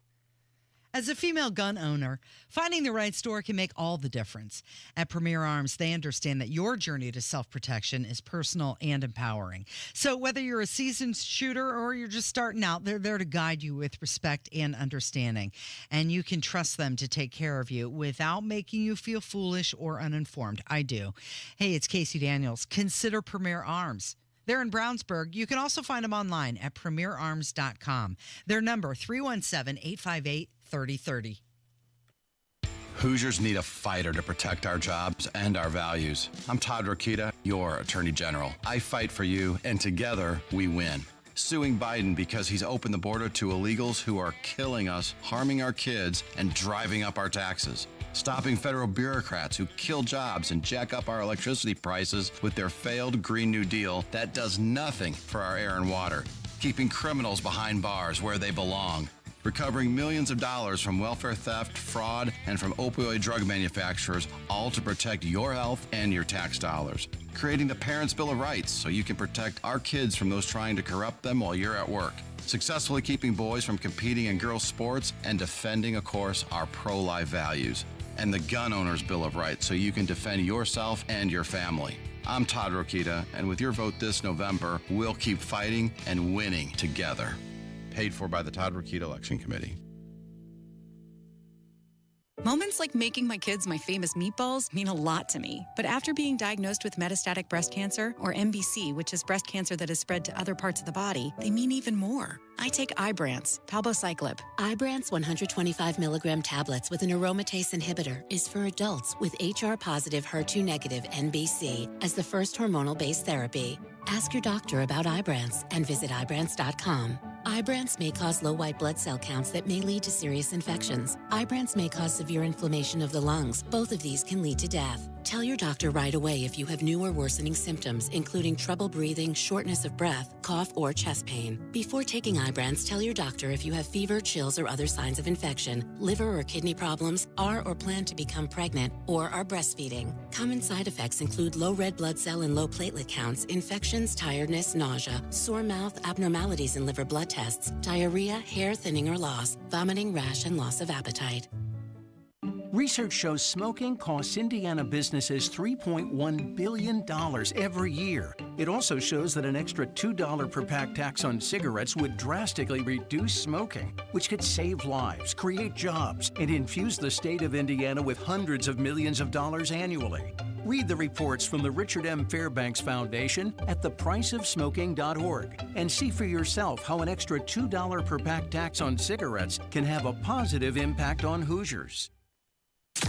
You're listening to the Kendall and Casey Show on 93 WIBC. It's a $4.5 billion investment. Yesterday, Lilly announced that they're going to put $4.5 billion to create a medicine foundry in Lebanon. This is going to be located in Lebanon's Leap Innovation District, and they say it's going to bring hundreds of jobs, and it's also going to shorten drug research and manufacturing time. It's expected to open in 2027. Now, this is their fourth big investment in that Leap district over the past 2.5 years. So while this does sound like a massive leap forward for drug innovation and Indiana's economic landscape and supply chain too. And supply Great chain. that we were talking about that earlier with the longshoreman strike, that so many of our pharmaceuticals are imported. Yeah, you can't ignore the red flags on it though. Yeah. And that's the water demands, and also potential environmental strain that it's going to have on the area. And it's exciting to think that the drug development will happen faster. And everybody likes to rip on big pharma. They do. And they're easily a punching bag, they and for, are and for easy, good reasons. Well, when they can invest $4.5 billion. Yes, but when you're in need, boy, you're glad that stuff is available. Yeah, these drugs take an incredible amount of research and development to bring to market, and plenty of times they spend billions of dollars on research and development and no FDA approval. Right. And so that drug company is out that money entirely. Yeah, It's very much like investigative reporting. It's expensive. It takes a long time. And then at the end of the day, you may end up with nothing. Yeah, sometimes you just got absolutely nothing. And then sometimes you hit it big and a big winner. But yeah, the current state of pharmaceuticals in this country is a very, very complicated one. And I'm glad that we've got companies that are producing life-saving drugs. It would be great if we can get them to market at a more affordable price for consumers. But man, those pharmaceutical companies spend an incredible amount of money on research and development. I don't think anybody's crying for the pharmaceutical No, companies they shouldn't be. No, Yeah. absolutely not. But you're right. I mean, it is good that they can provide that for us. However, it would be nicer if they weren't so profit-centered. Let's listen to the announcement. This came from WTHR TV. Thank you all for leading and leaping our way into the future. The Medicine Foundry will combine research, manufacturing, and the most advanced technology available in a single location right here in Indiana. We're not aware of another investment like this in the world. Okay, so they have to balance the scientific advancement with responsible resource management. And I believe that's the key element that has been missing in Boone County. No kidding. Imagine what the faucets in a bathroom in a $4.5 billion project is gonna look Amazing. like. I bet they all work when you try and use the automatic faucets. Why have we not advanced in public bathroom technology from where we are right now? Almost feels like we've gone backwards. Really? You don't think? I mean, there's the automatic. You can put your hand under it. never work. No, it's like sometimes it's hit or miss. 50-50 shot at once. Because think about it. I've got three separate automatic units in a public bathroom. I've got the water is automatic. I've got the soap is automatic, and then the hand or the towel dispenser is automatic too. I can guarantee I couldn't tell you the last time I used a public restroom where all three worked. It never happens. Yeah. And I could just go back to the handle, turn it off and on. Right. I'm totally fine with that. Do you think they'll have bidets in their bathroom? No, I don't think that we as a country have come to the point where. We haven't thank embraced that. goodness. Yeah. Again, the bidet just sounds like it would be a very messy proposition. But I guess we have advanced. You remember back in the days, the old gas stations, they would have just the rag, the towel that you would cycle through and pull through, and eventually after a day or two, it was just absolutely filthy. So I guess we've gotten a little bit better than that. But I don't know why every automatic faucet and dispenser in a public bathroom just can't function. So the complex is going to be built on the west side of Interstate 65, 1.2 million square feet, 7 buildings, 400, they say, new high-skilled jobs, including scientists, researchers, engineers, and lab techs. I'm wondering if they're going to have a child care facility on the campus, because that's the new thing. That is the new thing at these very, very large organizations. is having in-house childcare, and we have somebody that we know very well that works as a vice president in the childcare industry, and that's a huge area that they're focusing on now, where it's police departments. A police department will build a new facility, and they will have this childcare service come in and build a daycare right in the police facility. So it's not just private businesses that are doing this. Universities are doing it. Notre Dame is one of them. Notre Dame is doing it. Universities, private businesses, government institutions, they view that as necessary to attract and retain employees. It's like a benefit when you're absolutely attracting employees. We not only to you get your 401k, health insurance, but now it's on-site child care. Let's talk about how much Republicans are spending this election cycle. They're outspending Democrats, and specifically here in Indianapolis. Republicans love spending. They love spending tax dollars. Don't they love spending their own political dollars. Yeah. Man, they just cannot get enough spending in They this just state. love spending to spend. other people's money. Yeah. So they've spent $2.3 million here in Indianapolis on the air compared to $630,000 by Democrats. And so that's just in the Indianapolis media market. It is. And you know what? That's not even on the level of the national trend. So red Indiana pales in comparison to Pennsylvania, where they're spending $717 million. 700. And so that's just the Republicans, or is that total political? That's total ad spending. So total ad spending for all political races in the state of Pennsylvania is over $700 million, and we're talking about the Republicans spending $2 million here in Indiana. Yep. In Michigan, $485 million. Ohio, $360 million. In Wisconsin, $308 million. And in Arizona, $308 million. That's incredible. That's what happens in swing states. All the money goes into these swing states, and Indiana hasn't been a swing state in a long, long time, so that's just why there's not a need for it to spend there. Republicans are going to win all the statewide races. Donald Trump is going to carry Indiana for the presidential race. It's baked in. We know that that's going to be the result. So they don't have to spend as much here. Exactly. Mike Braun, his campaign was the top spender, pouring in more than $1 million into ads here. So Keanu Reeves is coming back to Indianapolis. You know, he was playing at the State Fair with his band. With his band. Is there anything Keanu Reeves can't do? Apparently. He's great in John Wick. He was playing with his band at the State Fair. Apparently, he liked it so much, he wants to come back. This time, he's not going to be behind a guitar, or actually, I think it's bass guitar he plays, right, Kevin? Doesn't he play bass? Yeah, he plays bass. Yeah. This time, he's going to be behind the steering wheel of a sports car. Hold on, I don't want to derail this, but Kevin, are bass guitar players at the bottom of the band hierarchy?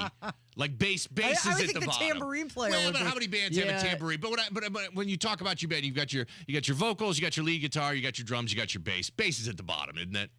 Yeah, I mean, usually, usually it's the cowbell player at the bottom, but then bass player. But no, the bass is pretty important. I mean, it's kind of like the rhythmic glue for the band. No, but it's the easiest instrument to play, isn't it? I mean, bass players get beat up pretty good, but I mean, it is the easiest instrument to play. I mean, if we're talking like the alternative rock, like especially what Keanu Reeves plays, it's pretty simple, pretty straightforward. And this is spoken by somebody who has absolutely no musical ability at all, never been able to play an instrument. You said that because I was just about to call you out. You're like, isn't it the easiest to play when you have zero music ability? But I admit that. But I'm still trying to, point out here that, I mean, he's driving cars, he's acted in movies, he's playing bass, he's got to be taking an easy route in one of these somewhere. He's phoning it in. Yeah, he's phoning it in as his bass player and his band. Here is Keanu Reeves talking about coming back to Indy.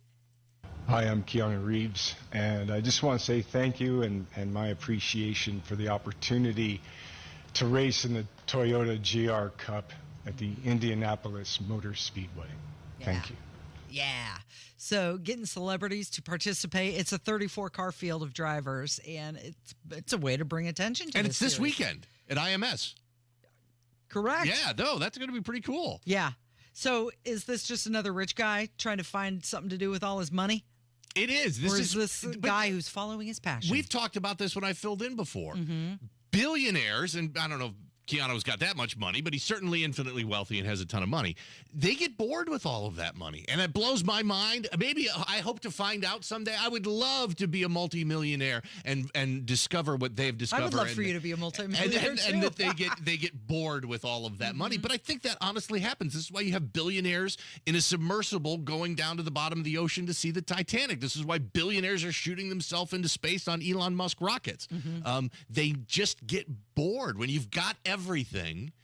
Eventually, I don't know. When you're talking about Keanu Reeves, though, because he has lost so much in his life, and it's really quite a sad story. And you always hear about Keanu Reeves paying it forward, and how out of all of the scumbag lowlifes in Hollywood, he's one of the good eggs. So I hope he's successful at it. And he certainly has that public image as being a really genuine, down-to-earth, genuine guy, and that's great and wonderful.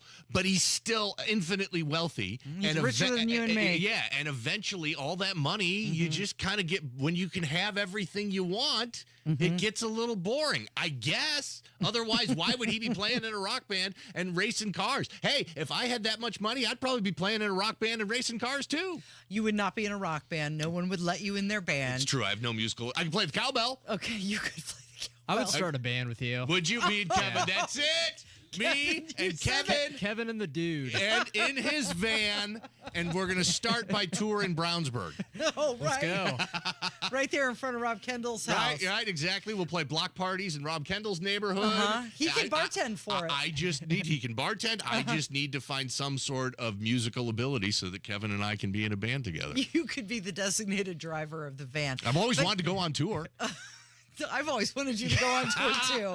How about you start tomorrow? This is a win for everybody. Everybody, Kevin and I win. You get to get rid of me. I get to live my rock star dreams. But you know why Keanu Reeves is doing this? No, I don't. Because he's bored. Because he can. Yeah, that's the other thing. Because he can. That's why the billionaires shoot themselves into space. Because they can. And if we can, we do. That's right. It is the Kendall and Casey Show. It's 93 WIBC. The victims of Hurricane Helene need our help. Go to salarmy.us/Indiana EDS. That's salarmy.us/Indiana EDS. From the Salvation Army and WIBC. Do you owe $10,000 or more in credit card debt or personal loans? With credit card debt at all-time highs, Debt Relief Advocates is urgently notifying consumers of debt relief now being made available, designed to aid consumers with out-of-control credit card debt. Those who qualify and enroll for this relief program will only have to pay back a fraction of what they owe. This is not bankruptcy or a debt consolidation loan. This is a relief program that credit card companies would rather you not know about, as it ends your debt nightmare and saves you lots of money. Consumers owing at least $10,000 in credit card debt or personal loans can now take advantage of this debt relief as the cost of living skyrockets. Debt Relief Advocates has established a relief hotline for you to call to learn what debt reduction you may qualify for, so don't wait. For this free information, call the Relief Hotline at 800-525-9369. 800-525-9369. 800-525-9369.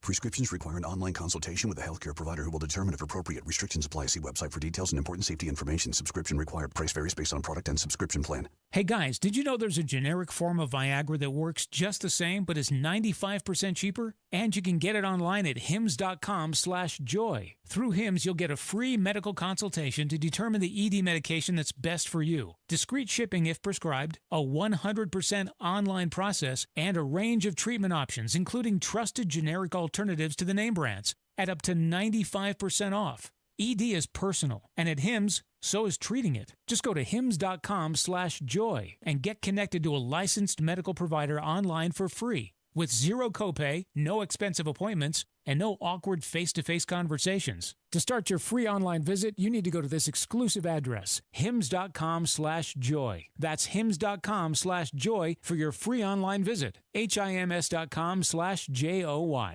This November, Indianapolis will play host to one of the most prestigious culinary competitions in the world, the World Food Championships. From November 8th through the 12th, the city will welcome over 300 cooking teams, battling in 12 unique food categories. All of this is going down at the Indiana Farm Bureau Fall Creek Pavilion. It's inside the Indiana State Fairgrounds. Food samples, cooking demonstrations, celebrity chef appearances, family fun zone, and more. To learn more or buy tickets, visit worldfoodchampionships.com. Shop Macy's VIP sale going on now. Use your coupon or Macy's card and take an extra 30% off the latest fall trends from designers that rarely go on sale. And save 15% off skincare, makeup, fragrances, and more. Plus, shop fall specials for even more great deals on top brands at Macy's. Savings off regular and already reduced prices. Exclusions apply. October is Cybersecurity Awareness Month, and LifeLock is here to elevate your protection game. Using the same simple password across all your accounts, that's risky. While updating your passwords to be more unique is a good start, true peace of mind comes with LifeLock. LifeLock doesn't just alert you to suspicious activity, but monitors for more uses of your personal info and will fix identity theft issues that arise, guaranteed, or your money back. Secure your identity today with a 30-day free trial at LifeLock.com. Use promo code NEWS. Terms apply. Do you need furnace or heat pump service and want a local independent American Standard air dealer you can trust like Absolute Comfort? We'll find that dealer at IndyHomeComfort.com. You want to listen all day to WIBC, but you don't always have time. Don't worry. There's a podcast for that. The WIBC Mashup. Daily highlights from your favorite hosts, Tony Katz, Kendall and Casey, and Hammer and Nigel. Subscribe wherever you get your podcasts. You're listening to the Kendall and Casey Show on 93 WIBC, and it is that portion of the program we like to call Things People Said on the Internet. All right, this is a treasurer of a school board. She's from Pennsylvania, and she's claiming that Joe Biden and Kamala Harris have added a bunch of jobs to Pennsylvania, and that's why she'll be voting for Harris. How many jobs? Take a listen. The economy, we know, has overwhelmingly been polled as the biggest concern among voters in Pennsylvania. That is something that the former president tends to lead Harris as well as Waltz on. What's your take on that, and what's most important to you as a voter?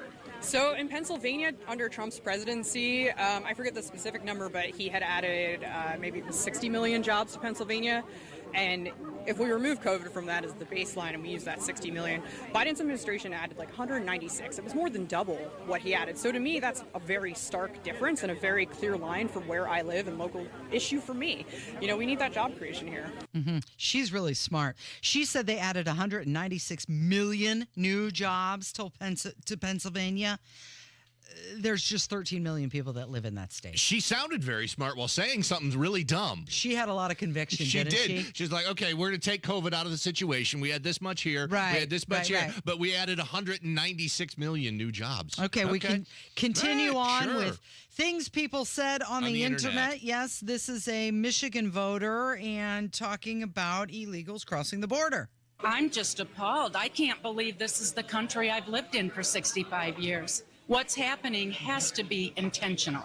There's no other way to explain what's going on. When I see the thousands upon thousands of military-age men coming alone without families, there's reasons for red flags. So yes, the immigration issue is huge. Mm-hmm. Correct. It is intentional. It is intentional, and that woman had a lot more credibility because she didn't say that it was 196 million illegals crossing the border. Yes. So she had a little bit more information. Yeah, a little bit she? more credibility Mm-hmm. there. And here we go. This is a New Yorker. Things people said on the internet. Sure. What's your comment on this migrant crisis today? It's an abomination. These people should not be let in. They should be organized. You shouldn't have people getting ahead of the line. They're abusing the good nature of this country. Bad for people in poverty, but there's order. You get in the back of the line and you come in. They're not political refugees. They're seeking economic relief. That's not the law. You just don't let millions of people in. We have enough Americans that are, The other day on the street, I saw a man sitting there shooting up. What about helping them? Sir, have a good day. Thank you, sir. He said that like a true New Yorker. You get a back of the line and there's order there. And it's that system of fairness. And while, there's plenty of things in this country that aren't fair, we have this sense of fairness.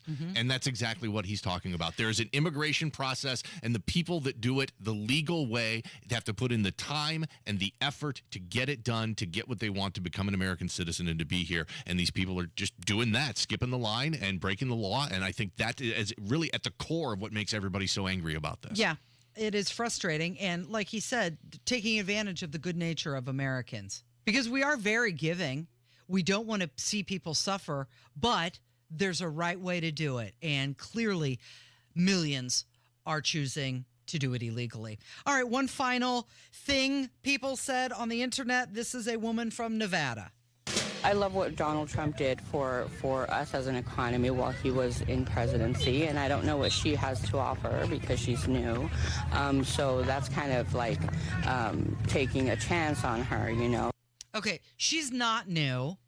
She's been the vice president for 3.5 years. What? Yeah. What?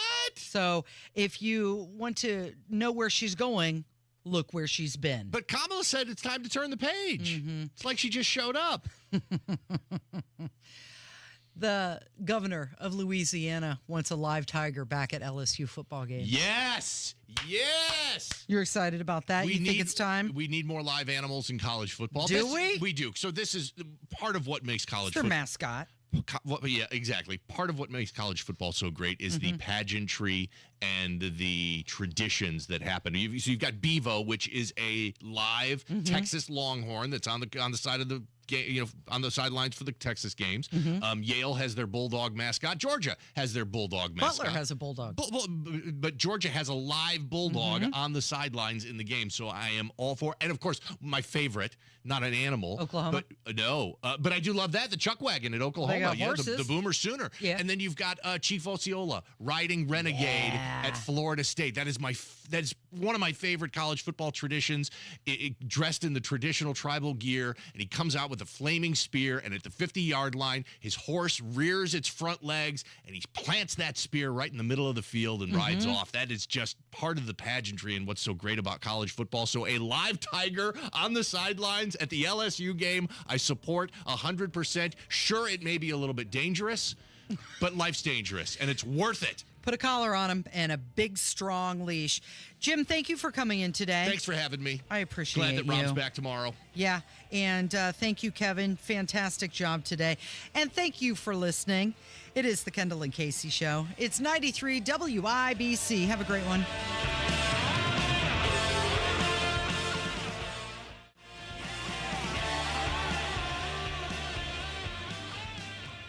Jennifer McCormick backed Hillary Clinton for president. And when McCormick was in charge of education in Indiana, our schools ranked at the bottom. She even opposed school choice. Then McCormick backed Joe Biden for president and supported his trillion-dollar spending scheme that caused all the inflation. Now she runs for governor on a plan that would increase your energy bills, create a new office of environmental justice, and ban gas stoves. Jennifer McCormick, hopelessly liberal. This is Mike Braun. Here's my plan for Indiana. I'll enforce immigration laws even when the federal government fails to act, keeping our streets safe and secure. And my plan lowers more costs. I'll cut property taxes, reduce energy bills, and expand parental choice and school voucher programs. Indiana needs strong leadership. We can get it done. Mike Braun, governor. Paid for by Mike Braun for Indiana. Mom, meet Sarah. From first-time Nana moments. Welcome to Flight 101. To annual girls trip moments. Your can't-miss moments are worth protecting against RSV. If you're 75 or older or 60 plus with a chronic condition like asthma, COPD, heart disease, or diabetes, you're at higher risk of being hospitalized from RSV. And there are no prescription RSV treatments. Check eligibility and schedule your RSV vaccine at vaxassist.com. So where should we go next? Sponsored by Pfizer. Plumbing problems stink. The LD Smith Crew can handle anything. Call today for $50 off any plumbing repair, big or small. LD Smith Plumbing. A dirty, stinking honest. Go now to bwindow.com and receive $400 off per window and $250 off any patio or entry door, plus 2.99% financing. On the level, on the go. 93 WIBC Indianapolis. Coming up, savings of around $600 million. Don't ask the taxpayers for more. A state-mandated public test of Donald Trump is going to be here in Saginaw later today. This is the WIBC News at noon. What they plan to do about it if they get elected. It's sunny with highs in the upper 70s all across the Circle City today. I'm Ryan Hedrick. And I'm Sean Herrick. Here's what's trending at 12 noon. You might be concerned about what you're having to pay in property taxes. Kurt Darling reports on what two candidates for Indiana governor plan to do. Republican Mike Braun and Democrat Jennifer McCormick have different plans. In a debate on Fox 59, McCormick believes that her plan will sensibly cap property taxes